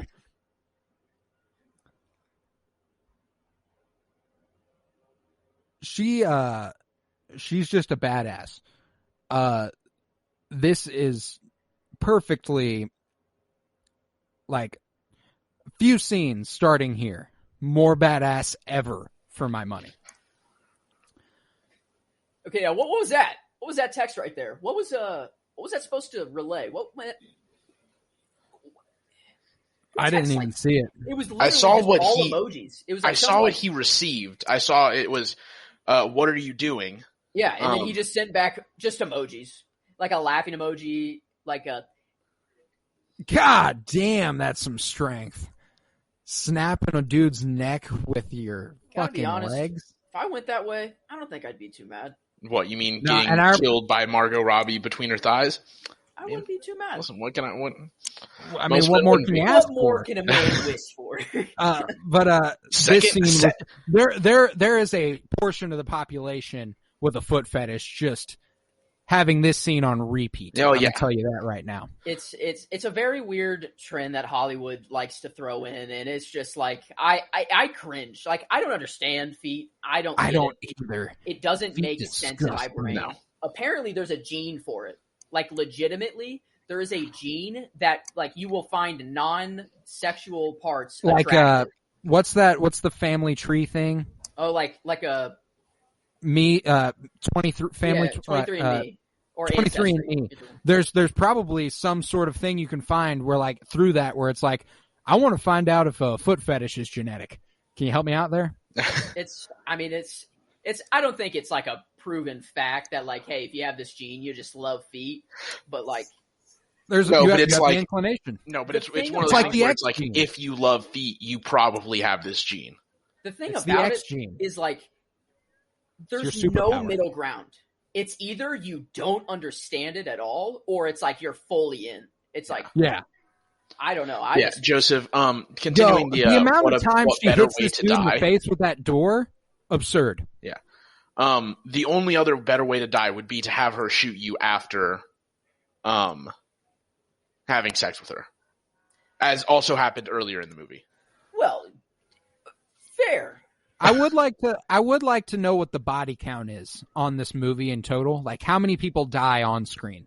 Are you including the like 10,000 people that got their faces eaten? No, I'm not. Okay. I'm not. Well, they're dead. It's like- Technically, it's like yeah, not but counting the they're Death not Star. they're not killed on screen. No, but ones they who- are. The Because- ones that they get, the ones that the face goes on to in this movie, sure. Like the ones where we see the stars actively fly on their face. Oh, okay. Okay. God, what a like this is the most perfect Harley Quinn sequence ever. The flowers pouring out of their bodies in replace of the blood spatter, the quote unquote Harley vision that James Gunn has created here. It's outstanding. Love that she just owns with this jab. Like she's never barely used it, and she's just going to town, bro. No, yeah, she's fucking Din Djarin season 2 finale. She was clean with it, raised dude. by an assassin for a father and trained from birth to take any weapon in her hands and become deadly with it. Thought you said we were all unique. And I appreciate that they're like pulling up as she's already made it out. You know, like she's Taxi, now got she's blood just hailing a everywhere. cab. But hey, Keith. Hola. She's throwing the javelin in. You got to. Out the front window.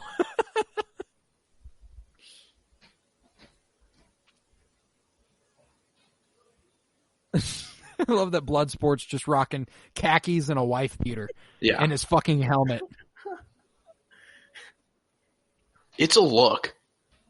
Man, No, yeah, like that's I love when superhero movies provide you with the easy cosplay and the easy Halloween costume because like Doctor Strange and the No Way Home trailer, like we talked about in the Patreon exclusive, the sweatshirt, winter coat,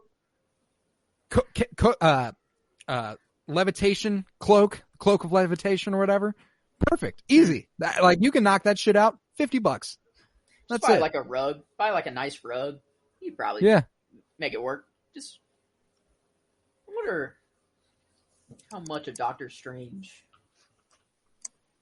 Cloak costs. Cloak of levitation. You got it. I love that Harley is just like, hey, what's going on here? And I appreciate the Rick Flag Harley Quinn connection. It's one that I wish Rick Flag could have stayed alive for, because I think this was headed somewhere in a weird way. Not romantic necessarily, but Rick Flag was obviously always going to look out for Harley, and Harley would obviously always be there for Rick Flag. So it's like, I don't know. And plus, he's just a great character. I would have liked to have him stick around regardless. Sorry if you are for some reason watching this movie for the first time with a live commentary. Bold choice. That one was just cool. That word, the Jotunheim. That one was just cool. Like the art, yeah, like that one's in dope. like in museums, like the exhibits that are like that, like the forced perspective. Yeah. Those are dope. Shit's dope. If you have personalized license plates, you die. But don't get me wrong, sir. That is not an invitation to cough with your mouth open. A perfect execution of a joke that is both timely and timeless. You know what I'm saying? Like, did you really just say that to me? Like, can you imagine, like, being the guy being like, hey, still no cough in your mouth open. Oh, yeah, sorry. Yeah, of course. Oh. It would have been just hilarious if he went like full 4-year-old right into his face. Just, you think that was like a COVID line? You think that was like a... That's why I said it was like the perfect combination of timely and timeless, because it's like, obviously now we can read that into it. However, you should never cough with your mouth open. That's just something that never should have been happening. People in public, if you hear a cough, it's like head snap worthy now. Like, it's crazy. Like, the world is forever changed. I don't think we're ever coming back from this one, boys. This is and I'm just frankly, I enjoy wearing a mask just because I'm cool covering up my face. They do prevent less sickness. It's like Japan's not been a lot doing of it for years. downside. Europe's been doing it for the whole world's been doing it for, if just out of a respect thing. But it's an invasion of my rights. Am I right? Am I right? Arnold Schwarzenegger would tell you to fuck off. I think, like, when people say, like, their mouth gets so sweaty or, like, whatever, like, I don't experience that at all. I think people are just making it up. In all fairness, though, Joseph, are you on campus right now? Well, I mean, I've been on campus with a mask before, yes. But during the summer, because I'm sitting in classes actively having to, like, pull my mask off every once in a while to wipe my mouth off because it's so fucking hot in some classrooms. Maybe just some people I just have a low sweat tolerance. No, it's specific classrooms. Like, most places I'm fine with it, but, like, specific, like, buildings where they're older buildings and the AC's dog shit and it's hot. Fair. I mean, the last time... and it can be annoying. However, there's a sense to it. These shots here, love them. Come on. I mean, I'm watching down here on the projector. Ooh. How much more comic book can you get? Like, just everyone got their weapon, walking in a line. Harley's eating a fucking apple. Just, man, the music, everything, man. It's hey. The fucking slingshot. This man's got every type of weapon in the book, bro. I thought he'd never run out, ever. I thought it was like infinitely generating sort of thing, but... You know what's crazy is Rick Flag's shotgun? That's enhanced, right? Like, somehow? That thing is putting holes in stuff. I mean, but that's what real shotguns do, though. Like, shotguns are just like a... Yeah, anytime close-up, shotguns just ruin people. True. Like, never mind. Rather just not say that out loud. Yeah, fair.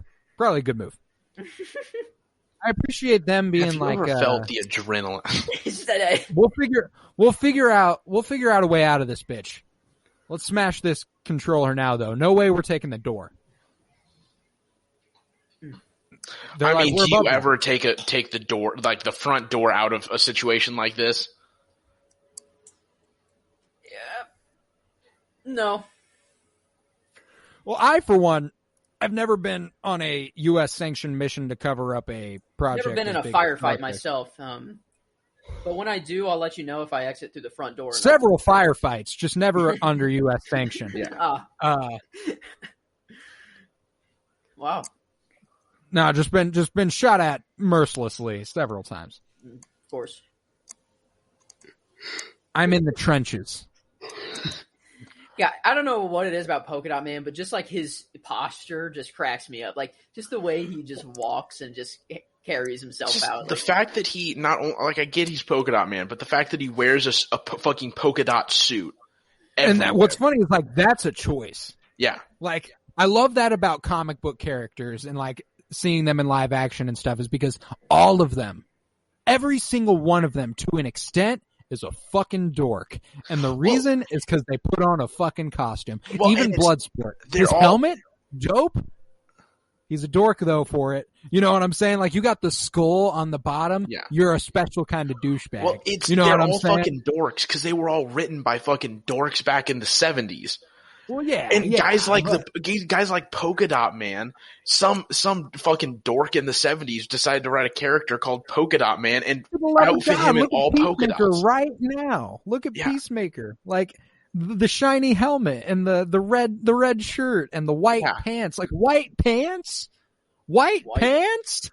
Bro, white pants have their time and place. They This have is their not time it, and though. place. They have their time and place, but I wouldn't expect it with a red shirt and a silver dome on your I head. mean, Like, you are listen. being flashy as ever. I've only worn white pants twice in my life, and it was me You being get some- Justin Bieber, and then for Mr. Jag in a full white tuxedo. So it I'd was all say in a if you get joking some manner. nice white, you get some like white summer linens. Ooh. Ooh. Ooh. Okay. Ooh. I was That just shit thinking can about look like white salty. jeans, but that linens. No, I like yeah, that. I white just like that jeans. word. White jeans can look good. Most of the time, douche. Like it's just most of the time that's what you're dealing with when you're dealing with white jeans. Which the two times Joseph described wearing them, fair enough. Gucci. Meeting Justin Bieber and Mr. Jag. I mean, I killed Justin Bieber, man. I dubbed that talent show. We won by a landslide. Just saying, for all the people that would like to know.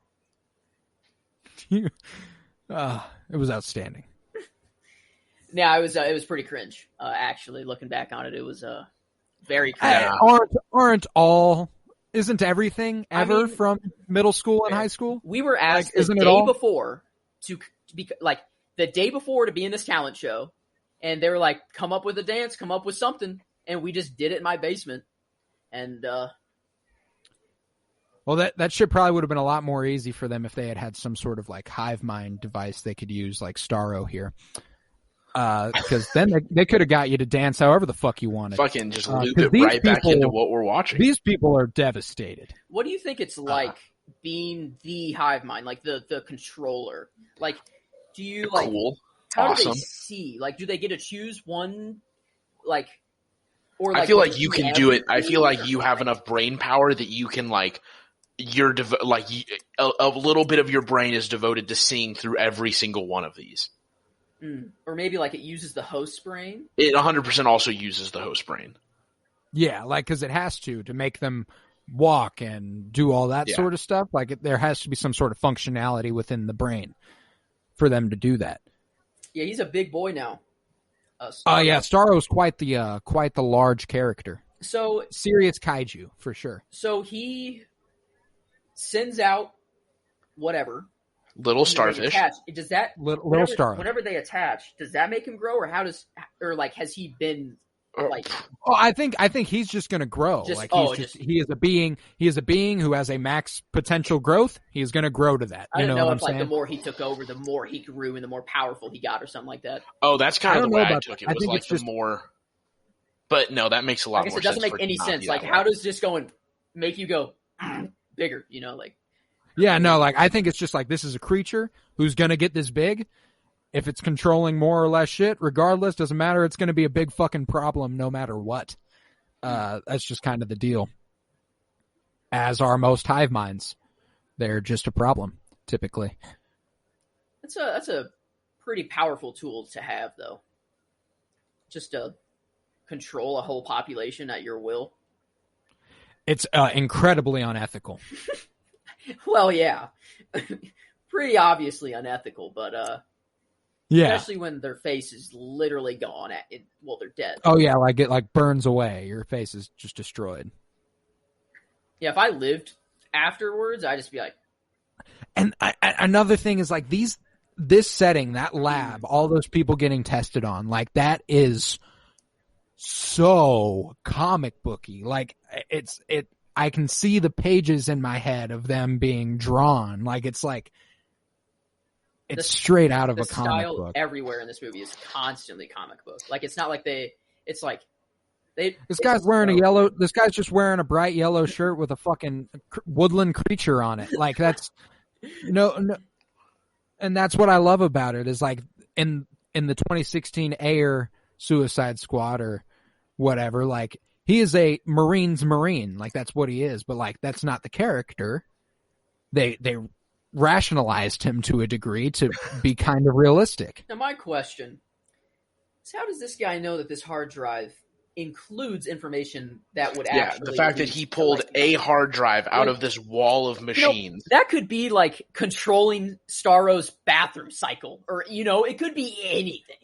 Like, I mean, just convenience of plot. It's like, he's going to pick one and he's going to be like, this is the one. But I remember, like, this was the only time in the movie where I'm like also, I ever just went like, wait, really? But then that like wall of machines is so fucking old. That hard drive has like a gig on it. Maybe. That is a 1 gig capacity hard drive. No more. I remember the first time I was watching this though, and the twist here with Peacemaker, flipping on them and being the disgusting. Hate it. Being the man. This scene. Oh yeah. A little like I would rather die. I was like, fuck, that makes sense. And I hate it.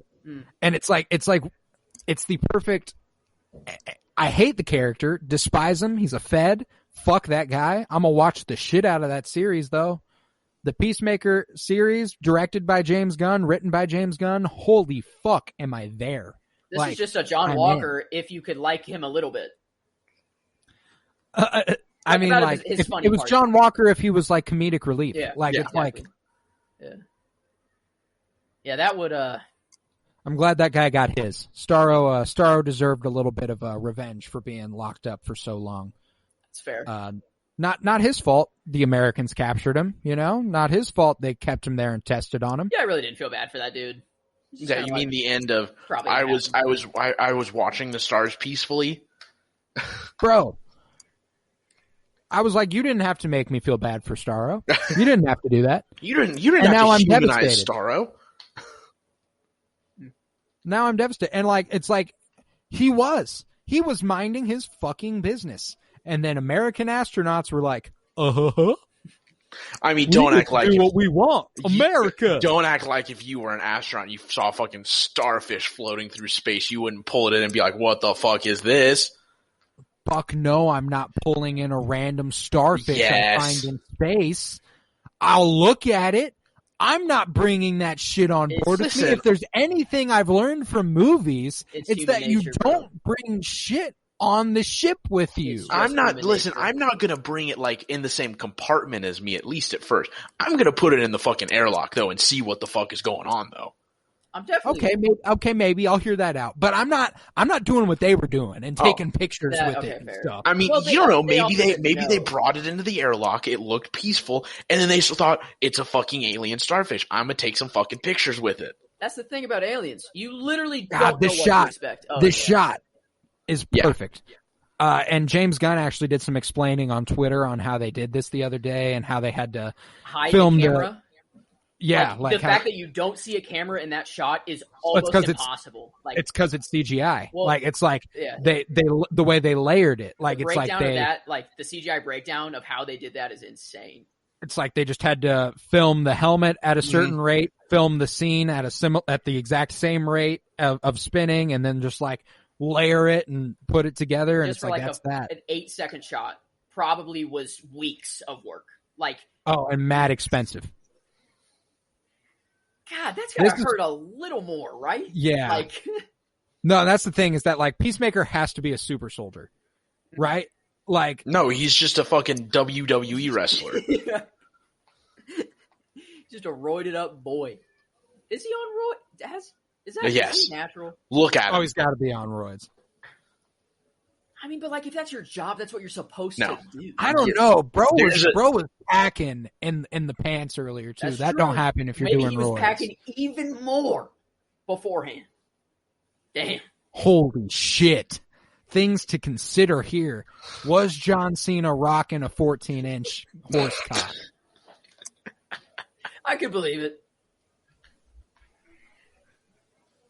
This shit devastated me because I was Yeah. like, no.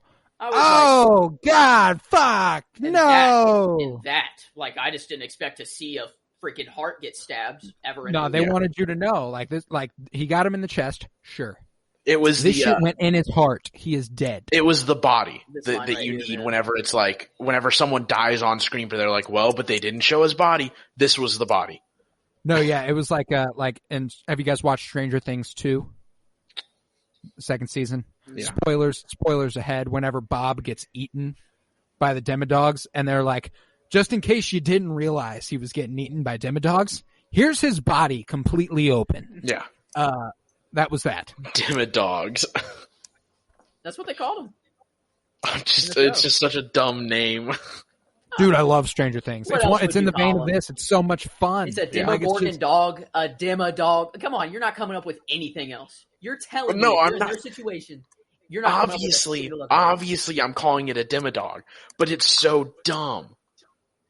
I do love Ratcatcher 2 sticking by Rick Flag here, recognizing what's right. Yeah, And being like, fuck Peacemaker. I know I can't beat him in a fight, but I'm going to figure out a way to get this the fuck out of here. He is obviously on the wrong side.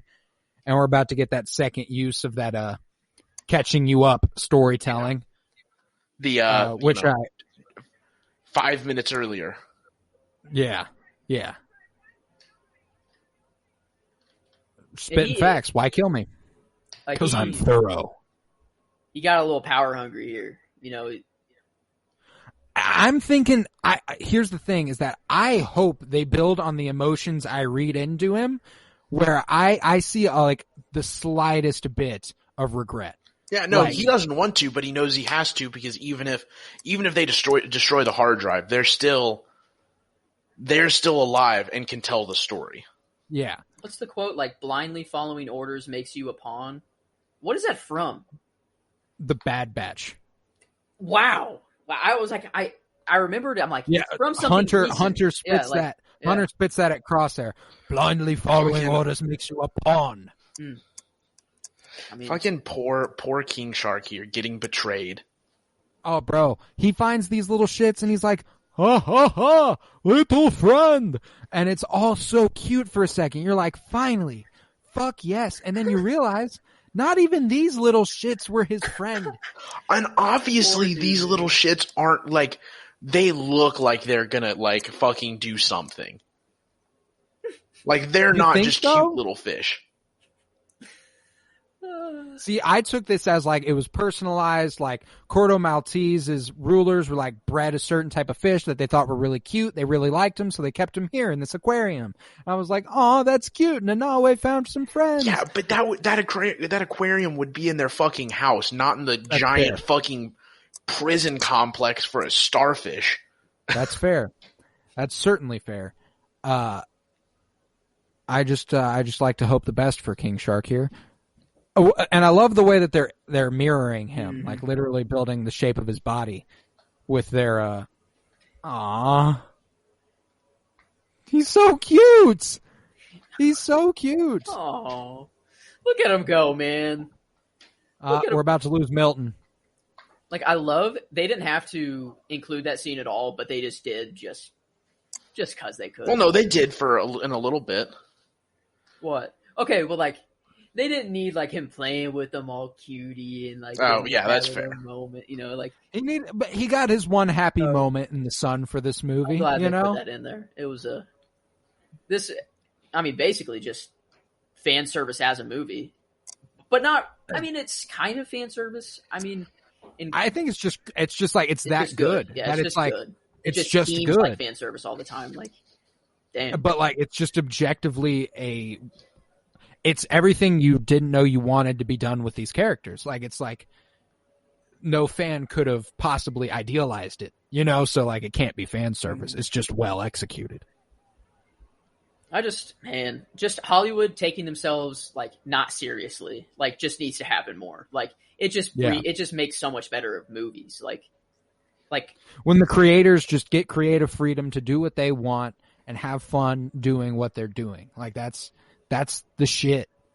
I mean, this would be so much fun to be a part of, any part of making this movie. Like, even if you are like a VFX artist just Milton. sweating away for weeks, just like going to Milton. town, like this movie would still be fun to make. Like, just to be a part of it. What if you were Milton though? What if you died?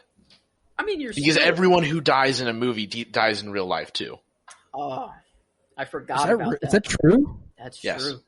Holy fuck. Well, have you ever noticed in like Filming movies commercials is and so stuff? dangerous. Well, in commercials they always say no animals were harmed in the filming of this commercial. They never say They it for don't do that with movies. movies. So every person who dies in the movie dies in real life. That's fair. Wow. Dang. RDJ gone. ScarJo Forever. gone. Cap? Saved the universe. Well, why do you think it took ScarJo so long, like the Black Widow movie so long? They had to CGI every scene with her in it. Oh, So duh. the whole movie they is CGI. Completely recreate her. Duh. Yeah. Oh. I fucking love this. This is so sad. And I thought this was it for him. The amount of blood that shows here, Oh, I yeah. was like, I think they just killed Nanawe like that. Yeah, I thought he was dead too. Right there? Yeah. Oh my god. Boys got tore in half or something. Like, to. I that thought he much just straight blood up got came out, ate. Like, yeah, like. I was I mean, like. in all fairness, though, he was taking bullets like 5 minutes or like 20 minutes before Peacemaker. this. So Peacemaker made the little bomb thing to look like Peacemaker. That is actually really sweet though. It was really sweet. just for didn't get Peacemaker enough to credit turn for it. evil. Yeah. He's like, that's nice of There you, was this but just put it on the wall. There's the shot earlier in the movie at the beginning where he throws one of his boomerangs and it slices a dude's head and it just kind of slides off. Mm-hmm. Yep. I like to think that was a foreshadowing for this. Ah. Bro, not only does King Shark fucking get eaten, he then falls from the fucking top of the tear, tower. bro. Did you see the tear fall from Nanawe's eye as he lay there? And then a full firing squad. And he's just eating those. Like, what is that guy Nanawe just deserves the right. He is Right. in something, man. I think he plays the same exact character, literally. Roughly, yeah. Here, I'm gonna look into it. The Suicide What's his Squad. character's name? I don't even. General? Here, I'm gonna find it. I do think it's funny though that they weren't concerned at all with King Narcos. Shark, and we're just like He's in turn Narcos. all fire. Ah, gotcha. Bro, Turn all fire. This dude's head, his eyeball still moving as King Shark has his head in his mouth. Loved that. Another just comic book ass thing. Like that's Yeah. perfect. And he's gonna have himself a snack. He's just chilling, man. That's like chewing gum for him. And the people I wanted to make out of the movie made it out of the movie. You know, like for real. Well, yeah. And I didn't anticipate that. I mean, I wanted Rick Flag. I wanted Rick Flag to make it out of the movie. And I mean, obviously I want Polka Dot Man to make it out of the movie. If I could save one person, it'd be Rick Flag for sure. Like, Me too. I love Me his too. character. He got way better in this. Like, I don't know. It's sad to see him go. No, I love fucking- the character in this movie. Dude, I love this shit with Idris Elba here. As the shit collapses floor by floor and Yeah. he just rides the shit all the way down, I was like, oh, this is awesome. Like, that's such a good idea. I thought it was really cool, but all I could think the whole time is like, oh man, he's feeling it in his knees right now. Oh, dude, that would suck. the guy, the general, by the way, I don't think Narcos was the answer I was looking for. I think the answer I was looking for was James Bond, Quantum of Solace. He's in that movie. I think that fulfilled my the question more. I think that's what I recognized him from, was James Bond. I see. Man, it just keeps getting worse, man. You never get a... And yeah, the knees just, Bro, his Fuck. legs would be so Fuck. broken, bro. right. I mean, no, possibly. You could Dude. possibly. No, because he's falling like short enough distances each time. But the impact, the weight of that is pushed back on No. you. No. It's physics. What do you mean, no? Nah. Good. The dude also voices Scorpion and Into the Spider-Verse. That's dope. What a guy. And then right here, the callback. Smaller Just bullets. immediately knowing what's going to happen, too. Yeah. Obviously, these bullets are going to collide. And obviously the one bullet's going to go into that other bullet-sized hole. And I don't understand how John Cena says he uses smaller bullets when that bullet is massive. I think it was... Dick. That's a thicky bullet. He He was, was a Desert Eagle, 50 bluffing. caliber. I think he was just, it was him being childish. He was like, I'm just going to argue you because I can argue you. That's it. And I was like, the entire time watching this movie, I was like, I hope the Peacemaker series is a prequel. I hope it's a prequel and he dies. After he turns on Rick Flag. And then he did there and I was like, fuck yeah, it's a prequel. And then you find out it is not, in fact, a prequel. He is not dead. He's just conveniently sidelined for the rest of the movie. They don't give a callback to the eating dicks. If he I want him to actually have eaten dicks before. Eat a America, field of dicks. They have to put that in there. It would just make that line be oh my god, he actually did. There's got to be a moment where it's had to suck a dude's dick for information. I'll let you go. I'll let you go, and I won't launch this nuke on America. And you just if hear, you blow me John right Cena now. say for America. Put your cock in my mouth. Put your cock in my mouth for America. Control me, Daddy. For America. Now, and here's the fact that the final act of this movie is the battle against a kaiju monster. What? Ridiculous. That's not where I thought this was going. That's not at all where I thought this movie was headed.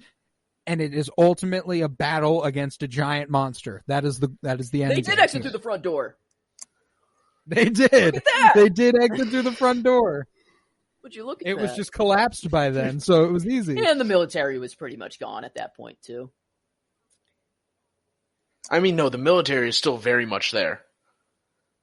That's a big motherfucker. Well, a lot of them have died, right? No, they're all literally standing Straight there. out of a comic Oh, book. really? Yeah. They have surrounded the fucking complex. Starro sicks a bunch of his little himself on them. Oh, maybe I just thought that already happened for some reason. Oh, duh, it happens literally right here. Yeah. Yeah. And the fact that they come out of his weird storm pit. Storm pit. Oh, wow. That's the official term now. He just shoots himself out of his storm pit. The fact that they fucking fly like birds. Yeah, they float, they flap their little... God. With such precise direction. They know where they are going. Yeah.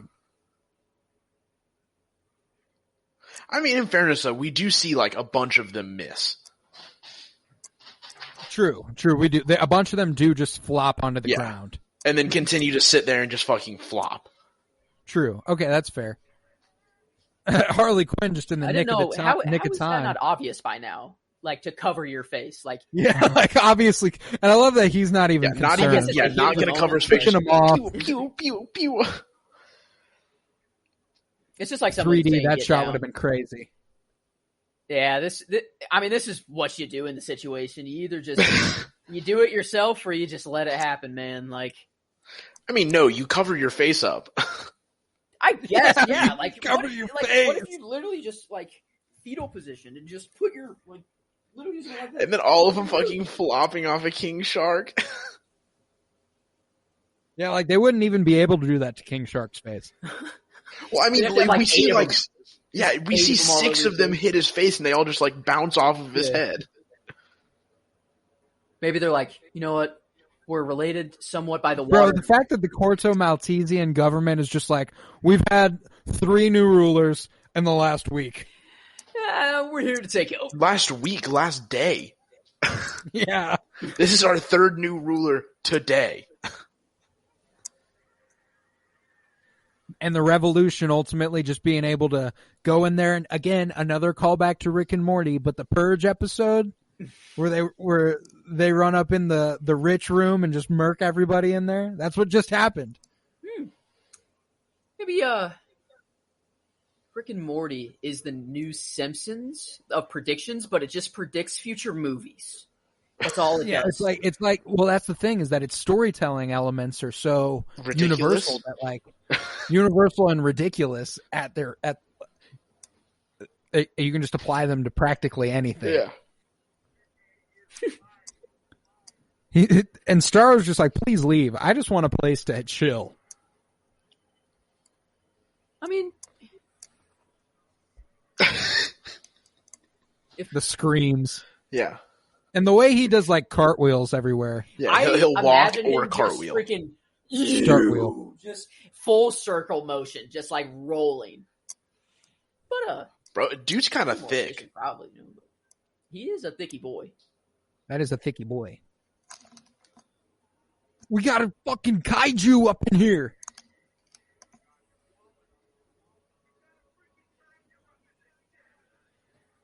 Can you imagine just like logging off for a little bit and logging back in? The city's destroyed. There's a giant monster.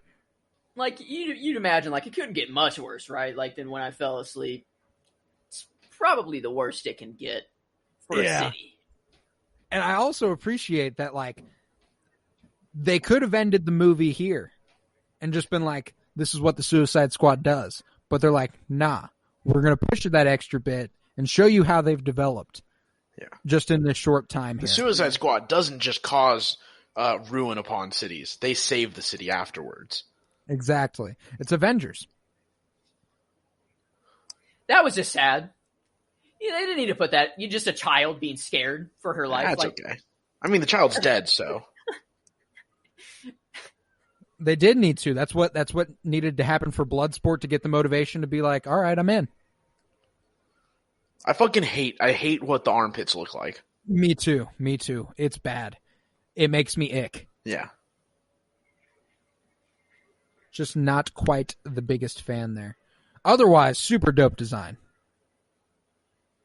Also, whenever it showed that family like standing there looking out the thing, I was like, oh shit, they need to just like close their like windows or their doors or whatever and hide inside. And I was like, they're fucking set. And then he walked through their house and I was like, nah, they're not set. Okay, well, maybe they are not. Maybe they are not okay, in fact.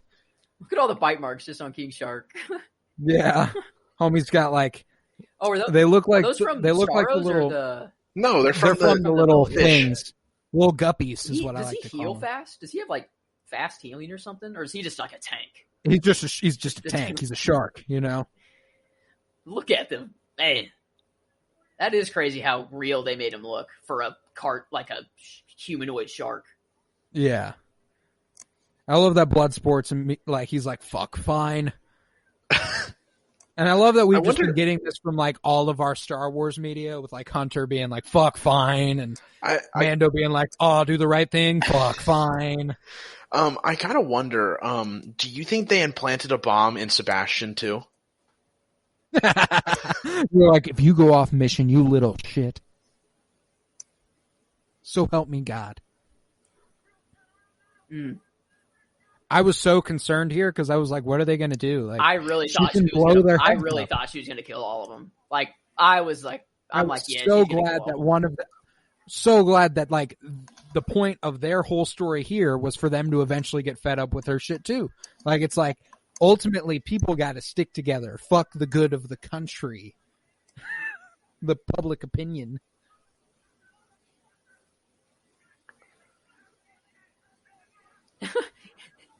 And they were all like ready to die. Like they were like, this means we'll die. His concern is exactly how I would feel. Yeah. Oh my God, what the fuck did you just do? Because like we're dead now. You just got us killed. I mean, pretty much. But in all fairness, in the end, he's it all waking up worked out, and she couldn't kill them. But like,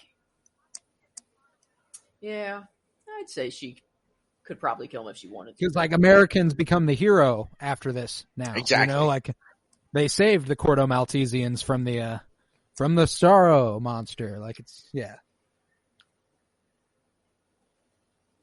That man is just Patrick starring his way all the way through that hoe. Dude, yeah, he's just He's like, oh shit, I'm carrying a javelin. The whole movie, never let it go.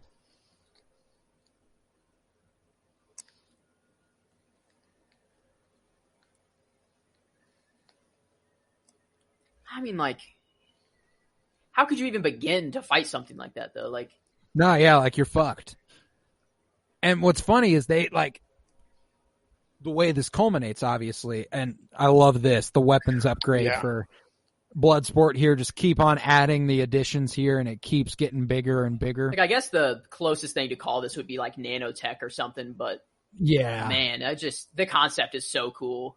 And I'm just glad we live in a time where like we're not held back by technology anymore, and we can really just have. No, we can visualize anything we want. Yeah, I mean, the fact that they can really build one of those in real life for him to use on the giant starfish that attacked this city. It's crazy. The fact that there is a real giant starfish they used to shoot this film, and it listened. It was there. It was an actor on set.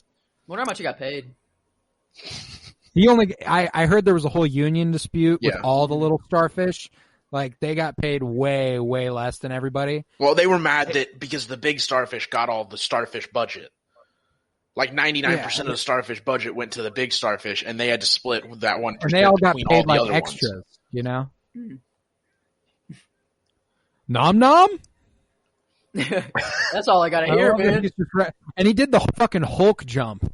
He got some This man bounce. can leap. Yeah, he's got some bounce. I love this. That's your mom! And then we get that. And the fact that you see King Shark on her arm still. Yeah. It's outstanding. And this is what I've been loving from DC as of late. Polka Dot Man and Ratcatcher 2 are the reason they win this. Not Bloodsport, not Peacemaker, not Harley Quinn. None of the main superheroes you'd expect. It's Polka Dot Man and Ratcatcher 2 that are the winner here. Well, it's the two most ridiculous ones. Yeah. Like a giant shark or like a human shark, like King Shark, ridiculous, but like makes sense as a character. Rest in peace, character Polka Dot Man, real quick. that controls rats and shoots polka dots out of their hands. Ridiculous. Just be a pretty cool power, just to be able to evaporate anything just that you want. Yeah, just with polka dots, no less. It's very aesthetically pleasing. Like, very, very cool looking. I do love Polka Dot Man's death scene. Yeah. The I'm a motherfucking superhero. You just knew it was coming. Like, I get that obviously all these people are dead, but he does not hesitate to just murder every single one of them, even if there is still some human in them. He just killed every single one of them without hesitation. I mean, if I see a starfish on a person's face coming at me, I don't think I'm gonna hesitate much either. And then I love that Bloodsport and Ratcatcher 2 are giving me Hopper and 11. Doom Patrol, you got Robot Man and Jane. Like, you got this dynamic of the father and projected daughter. You mean Hunter and Omega? Exactly. Sorry. The city isn't ours. The city isn't yours. It is theirs. And she declares, Corto Maltese, the Ratland. Like, love, like, cool scene because it obviously, like, it ties it all together. Fucking hate it. But like, No, dude, I love it. I love the spirit of This it. one You know, just- like, No, like, I love the spirit of it, but this, I hate it. I hate this because, Oh, the, like, kaiju, the it's so giant gross. kaiju sheer monster. amount. It's The giant kaiju monster being taken out by all the teeny tiny rats. It's perfect. but it's so Like, gross that's because just- there are 100% that many rats on, like, islands. And Yeah. it's just disgusting. there are 2 billion at least in China alone. So There are way more than that. There's I 2 looked billion in New York City alone. no. I think you're giving them too much. Do you realize how big a billion is? I was, yeah, In I'm a being city? sarcastic. I mean, we could how fit, many like, how many do you think are here? I'd say it's in the millions. I'd Few say million. I'd say tens millions. Not I wouldn't even, hundreds. I'd say Yeah, millions. see, that's the thing. Is like you jump to a billion and you forget like a million's a lot, 5 million's a lot, 10 million's a lot. Wow. Oh New shit, York 50 City million's a lot. is estimated at 2 million. Damn. In New York City, the rat population is about 25% of the This, human population. this is my second favorite part of the movie. The rat catcher memory As, here with Taika Waititi as rat catcher and him explaining that if rats, the lowliest and looked down upon creatures, have a purpose, so do we all. And it cuts back to Ratcatcher 2 in tears, and it's like, God damn, you made me fucking feel. no, stop. And Quit trying to feel- and humanize feel hard. rats. This was a feel good scene though. I know It was a Miles feel-good would scene. love to Fucking hate feel everything, good. Obviously, it's Yeah, your well, yeah. nature. And But, then, she is fantastic. Give me more Ratcatcher 2. What, are you offended by that? Were you offended by Joe, that? I take exception to you saying I love to hate everything. Okay. And then this You- right here. I'm like 50-50. I don't hate everything. I only hate like she 50. dove into that shit like a was swimming majestic. pool, bro. Yeah, I also did gross, but also really expected the eye to be a little more solid. Bro, I was eating right Yeah. here too, man. Like I got so hungry this movie. The first watch, I was baked out of my mind, and I'm like, I gotta eat something. And then I see just rats feasting on whatever Brain. it is. On Yeah, on like, eye tissue. I'm just like, maybe I don't want to eat right now. Yeah, this shit is nauseating. Stuff usually doesn't. But like, before it gets to that Oh. point, it's okay. stuff Before yeah, it gets like, to that point, it's okay. stuff like this uh, doesn't usually get me grossed out, but this just hit. Well, it's because they're nerve. fucking rats. It's rats. I don't think the rats they're are the eating disgusting it. part. It's the whatever. It's the sorrow rats is. digging Like, into the tissue like that. Yeah, Ugh. it's disgusting. Ugh. Oh man, the giant blood-filled eye too. Hmm.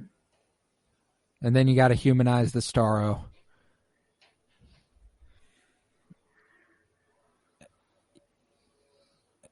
I do got a question though. I have the feeling that was like a little bit more of like a hindsight. Like I look back on that and I was happy Bullshit. because like you he just had to tried have to gotten yeah, bored. yeah, you just tried to take over a city. You weren't happy just staring at the stars. Maybe. I mean, it's an alien, you know? Like, they don't think like us. They don't have the same I tendencies as us. cannot believe that Harley Quinn was just like, I'm gonna dive into this motherfucker's eyeball. And that she didn't drown. And that she didn't like try and immediately swim out as soon as she got inside of it. She was like, I'm gonna float here and stare at the rats as they eat the eyeball. That's Harley Quinn for you, though. I mean, that's a once-in-a-lifetime opportunity. Maybe I would watch, actually. No, you wouldn't. Probably not. You think that I mean, you're never gonna see that shit again. I mean, obviously, since it already happened, and the only giant starfish that they had died, you can never see it again. I do love the fulfillment of Bloodsport's arc there too, with his daughter watching on the TV and being proud, saying "That's my dad" to her friends. I'm proud And to it's admit. like it's a very small aspect of the story, but it's like it's cool. They're doing okay. I'm proud to admit Also- that I've become a lot more emotional while watching movies. Like It's the best. I let myself cry a lot more just recently. I don't know why. No, But, like, emotions. I had a few, like I had like Nah. a single tear, like whenever like that's my dad, like whenever she said that was my dad, like that's my dad. Yeah, like, I if was she like, tearing up, I oh was man. like, fuck. No, yeah, there were like, there's a couple moments in this movie where I teared up watching. Only them, and one I- acceptable point for tears, and that's if a dog dies. Any other point, no reason to cry. No, you did not cry in Toy Story 3. I don't fucking remember. In the incinerator, they're all heading down. They just grab hands. They're all ready to die. Actually, no, I definitely And didn't cry because I for at least never an connected hour to and Toy a Story half that after much. watching Oh. Toy And Story then 3, whenever Andy I'm left the them for right college and like he's driving away, brain. we're all looking at him. No. I have feelings. Let's see, what else have I cried in? King Kong. Cried in King Kong. I can tell you the first movie I cried in. It was in movie theaters. It was Curious George. I was like 5, and it's that scene where Curious George is getting shipped across the sea in a container. I was like, fuck this. Wow. Fuck this. Man, real I am strong gonna- emotions in I wording am from a gonna be- 5-year-old. I am going to be a vegetarian in 13 years. This monkey man who doesn't have a tail for some reason. For some reason. He's responsible. I love it. This I love- fucking nom. No, Nom. that nom nom though. That nom nom though, right? No, yeah, like the fact that these are the four, and I would love just like, fuck it. I know this isn't canonically a team. Let them go be something together. King Shark, Ratcatcher 2, Bloodsport, and Harley Quinn. Let them like not go do good, but go do their thing. Go do you know? more of this. It's Taking just down so hard though with DC. It's like, Starfish Kaiju. it's just like it's so hard because they don't have like a planned set out, you know. It's just like movie by movie sort of thing. And like I do love this last little bit here. Because this is such a big moment for Bloodsport here. This is the last moment that made me cry the first time I watched it. And it's because like of the story he told earlier of his dad locking him in a box with rats, and it traumatized him. The only reason why this drew any emotion was because of the fact that the rat kind of acts like a dog. oh, Yeah. Does it fills in the requirement of a dog in a movie for emotion. But Ratcatcher 2 fulfills this role for Bloodsport. That's like, it helps him realize what he looks for in his daughter, what he needs to do for his daughter, and it also helps him overcome a trauma in a way. Like maybe he can kind of come to terms with what's kind of happened to him now that he's overcome his fear of rats. Never been happier. Praise be, Weasel lives. Not only does Weasel live, Weasel runs off to terrorize this small island nation. Yeah, so the Corto Maltesian coup just like happened. Wait, this looks like it's like freshly after. So like he was on the island while this all happened, alive and running around. how many days from whenever they got there? Is it like a day or two, or like? I'm guessing it's been like 2 days. I'm guessing it's like it's like the next day, because they arrive on the island. It goes bad. The next morning they run through the rebel camp. Then they find the dude. So it's like a day after. They get captured. Then they get free. Another night. Yeah. So it's like a day and a half. Dude was just chilling there, and somehow a day and a half later was just like. Oh no! I think Colton was saying like this is the same night he wakes up, right, Colton? Oh no! Yeah, I think the weasel wakes up there. Like, Yeah, I think like the weasel. I don't think he slept for a day and a half. Like I think he woke up after everyone was gone and was like, "Oh shit." I like to think that the weasel's just invincible and he knew he can't die, so that's why he jumped in the water anyways. Like he's like, I'm not gonna, or like This is how I get out of the suicide like, squad. I'll come back. This is how I get out of prison. No, I'm once the again- weasel. I'm the smartest being in the DC extended universe. The weasel. The lights are on, but no one is home. There are no thoughts running through that thing's brain besides terror and chaos. I don't buy it. I don't buy it. The He's a weasel. genius. The weasel is a being of pure chaos and nothing else. oh my god, look how many stunned people there are. Yeah. Holy crap. I mean, they had to have people for all those for the like face hugging scenes. Oh, just falling backwards. Yeah. Dang, some people had to come into this movie to literally just... Yeah. Damn, bro. I mean, I'd do it. If I could be a part of the Suicide Squad just to fall Oh, back hell and yeah. like, yeah, no doubt. totally. Sign me up. I'm there. I'm in. My- Fuck yeah, guys. My sister-in-law and her mother are in Far From Home for like What? for like a frame. They're in the back. How have you never brought this up on the podcast? I just never even thought about it. Well, I was thinking about it here because the extra part, it wasn't even like extras in a scene. It was just like they were filming a scene in like one of the like markets of like Venice or whatever, and they just so happened to be in Venice while they were filming the scene, so you can barely see like they're in there for like a frame. Yeah, like, damn, that's dope. See, And we've paused it before great- just to see them. great things come of the Obviously. credits, folks. What a movie. This will definitely go down as a constant rewatch throughout the years. Like, Oh yeah, like this is one that I will rewatch regularly. This is one of my favorite It's gonna be comic a book comfort movies of all movie. time. it's already a comfort movie. I've already this like I said, my 5th time watching this fucking movie. Psycho. It's been out for a couple weeks. Can officially say. I think this was my 4th. I think.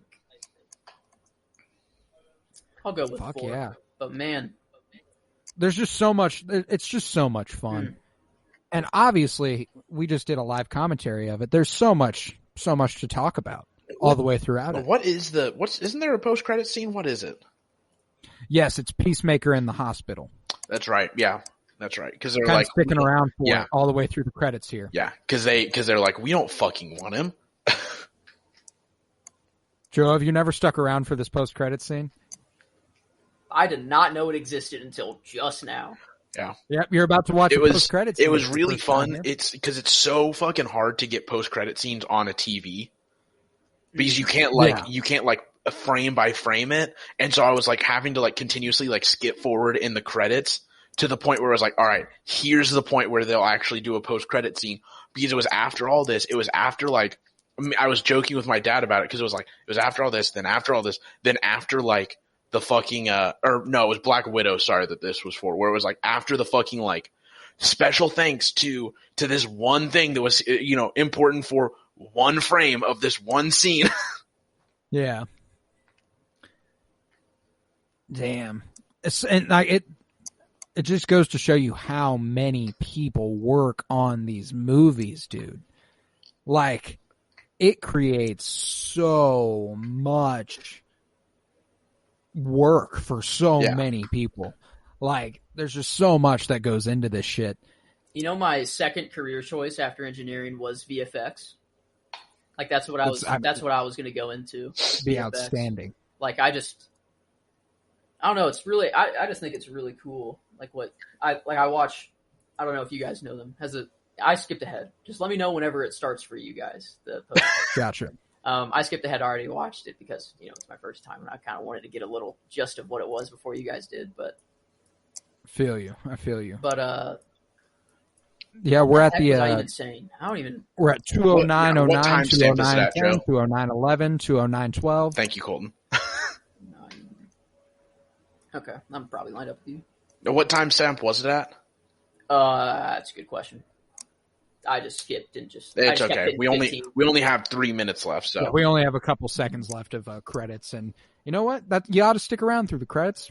Got to appreciate everybody who worked on them. disagree. That's just a principle thing.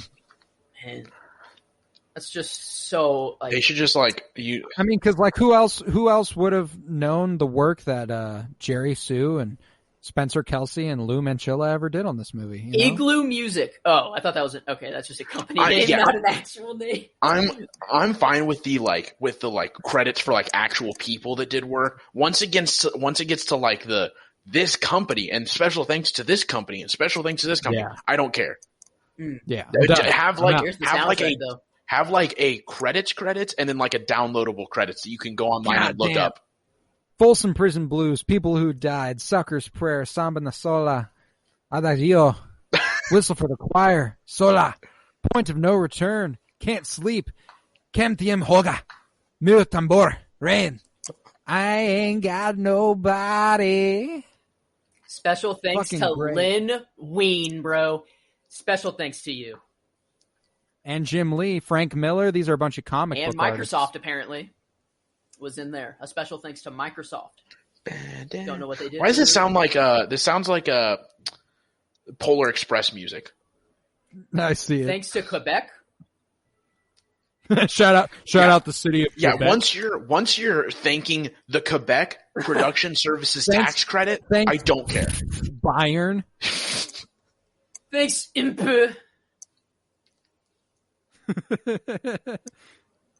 The story, all names, characters, and incidents portrayed by this production are fictitious and no actual persons, places. Wait, did it say no one was harmed? No, it Oh, said Yep. is intended or should be Yeah. inferred. Yeah. Don't worry, they didn't say no one was harmed in the productions of this movie. I don't think they could ever do that. Because like people got harmed. Yeah. People got hurt. Like people were killed. Lots of them. Poor city, even. Yeah. Crazy. Starfish were killed as well. But here we got Peacemaker somehow alive after a bullet to the throat, and I appreciate that it won't be Amanda Waller in charge of him. It'll be these two. Hopefully, a little bit more of a conscience.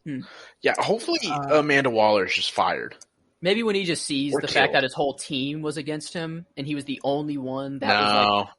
And that's the thing, is that I've got to think they're going to build on, because how do you make a series with a compelling arc if it's not him at least rationalizing what he's done and trying to become not better, but maybe like understand himself, become No. who he is because he wants to be that, not because He's gonna what just he's like been to be. reaffirm what his decision and decide that he was in the right all along. There is no I sure hope not. there is no redemption arc. wow. I'm just hoping he can make peace with himself. Yeah, but getting hit in No. the jugular and surviving, that's pretty badass. Not many It people might have come back missed the from that one. jugular. It might have just taken out the windpipe. He got hit right there, bro. It's donezo. If anything hits right here, blade. I mean, if bullet, anything hits blunt object, here as a bullet and just like direct on, you're dead. It's the fact that he's alive. That is because it is a comic book movie. No, once again, Colton, this is real life. John Cena barely survived taking a bullet to his throat by Idris Elba. They got that shit live. Like, it was they great. filmed that the bullets in high-speed slow camera, motion and that everything. was the slowest camera I've ever seen to capture bullets and to be able to move through space that fast Yeah. to track the bullets was really impressive, and got to give the Just goes to camera show guy you the vision, Yeah. Yeah. the visionary that is James Yeah. Gunn. crazy, man. But Like they get yeah. they get one take for every single one of these scenes. But fuck yeah, guys, this was fun as hell. We'll definitely have to be doing this because now that I've seen that we can do this for the Suicide Squad, I have no doubt we can do this for 11 Star Wars Dude, movies. literally, we have so much information about Star Wars that Obi-Wan picking up like a something would be like, oh, did you know? You know, Yeah, we like, can talk about this. literally. We can talk about any given scene in that movie for at least 10 minutes, and I know it. So Haven't we already I'm- done a live rewatch? We did that of The Mandalorian season 1, No, but episode 7. How did and we episode start? 8. Like this, like us three started. The bitches 3 of the bitches 4 started on a Three May of the bitches. on a May the 4th podcast. And it didn't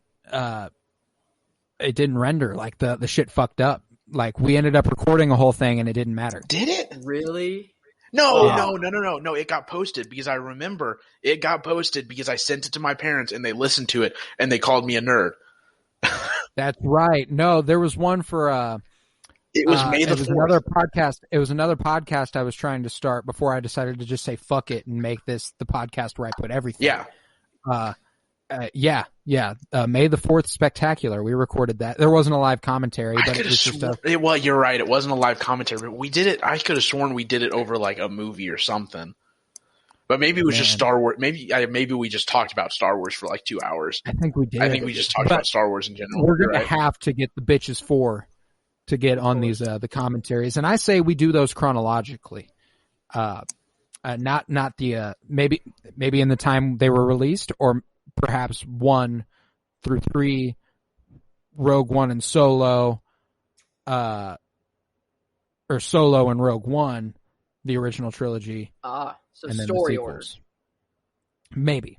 I'm down for story order. I'm down also for release order too. I mean, I just started them in release order, so I mean, I'm fine with doing it again, obviously, or just changing it up. So I say we do it in the same amount of time it took them to release them. So we release episode 1 soon. Then we wait like a year, release episodes 4, then do 5 and 6. Then we wait like 30 years. That's fair. And then we can come back to episode 1. And then we'll wait another I'll put 20 a reminder years. on my phone real quick All right.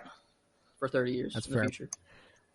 But again, this was the Penny Bloom podcast. We were 3 of the bitches 4. I was Colton Robertson. I was joined by Joseph George. Thank you very much, buddy. Oh, thank you for having me. I missed you, Kyler. Can't wait till you can come back. Missed your voice. Can't wait for the 4th bitch to complete the Yeah. bitches 4 can come back. He will be missed, and we will see him again. Thank you, Miles motherfucking Buttress.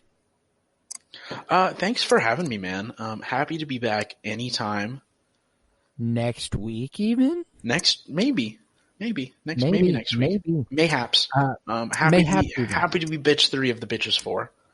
And sadly, bitch 4, Kyler Barnett, could not be with us today. Was being a real bitch. Was being a real bitch. Like we are. Could not be here. Like we are. But he'll be back. He'll be back for sure. Head to patreon.com/KoroBloom, where on this episode you will find an exclusive 30-minute introduction in which we do nothing but discuss the Spider-Man No Way Home trailer. Theorize for what the movie is going to be, and I'm surprised lot of that we fucking talked fun. for almost 40 minutes about Why? that Why trailer. would you be surprised that we would talk about I mean, I guess talk for 40 minutes about a 2.5-minute trailer? Like, I just didn't even think there was that much to talk about, but we just kept going, man. It was just it starts with the trailer, but then we get into theorizing about the universe at large and how it connects to other things, and it's more than just the trailer at that but point. it's all based off stuff we see in the trailer. And True. the only reason it didn't last, we could have gone probably for another 30 minutes, but we had At this. least. Like, Yeah. for a minute there, I was thinking, are we just gonna just have this be the episode and then film what this is at a later date? Nah, that's just a fun Patreon exclusive for the people. But yeah, head for to the people. for the people. Head to Twitter, follow at Penny Bloom Pod. Head to Instagram, follow at Penny Bloom Podcast. If you're listening on Apple Podcasts, do me a solid, subscribe to the channel, download all the episodes, leave a 5-star rate and review, share with a friend. That's how we grow. And remember, peace, love, and bloom. And always praise 3 of the bitches from the bitches 4. That's us 3. Us 3 and bitches. Keanu. And Keanu Reeves. He can be. And don't get me wrong, you should also praise Kyler Barnett, the 4th bitch of the obviously. bitch 4. Keanu Reeves can be bitch 5 of the new bitches 5. If you don't, as well, you will if we die. decide to expand it. Yeah, these are the legal rules. Yeah. But yeah, fuck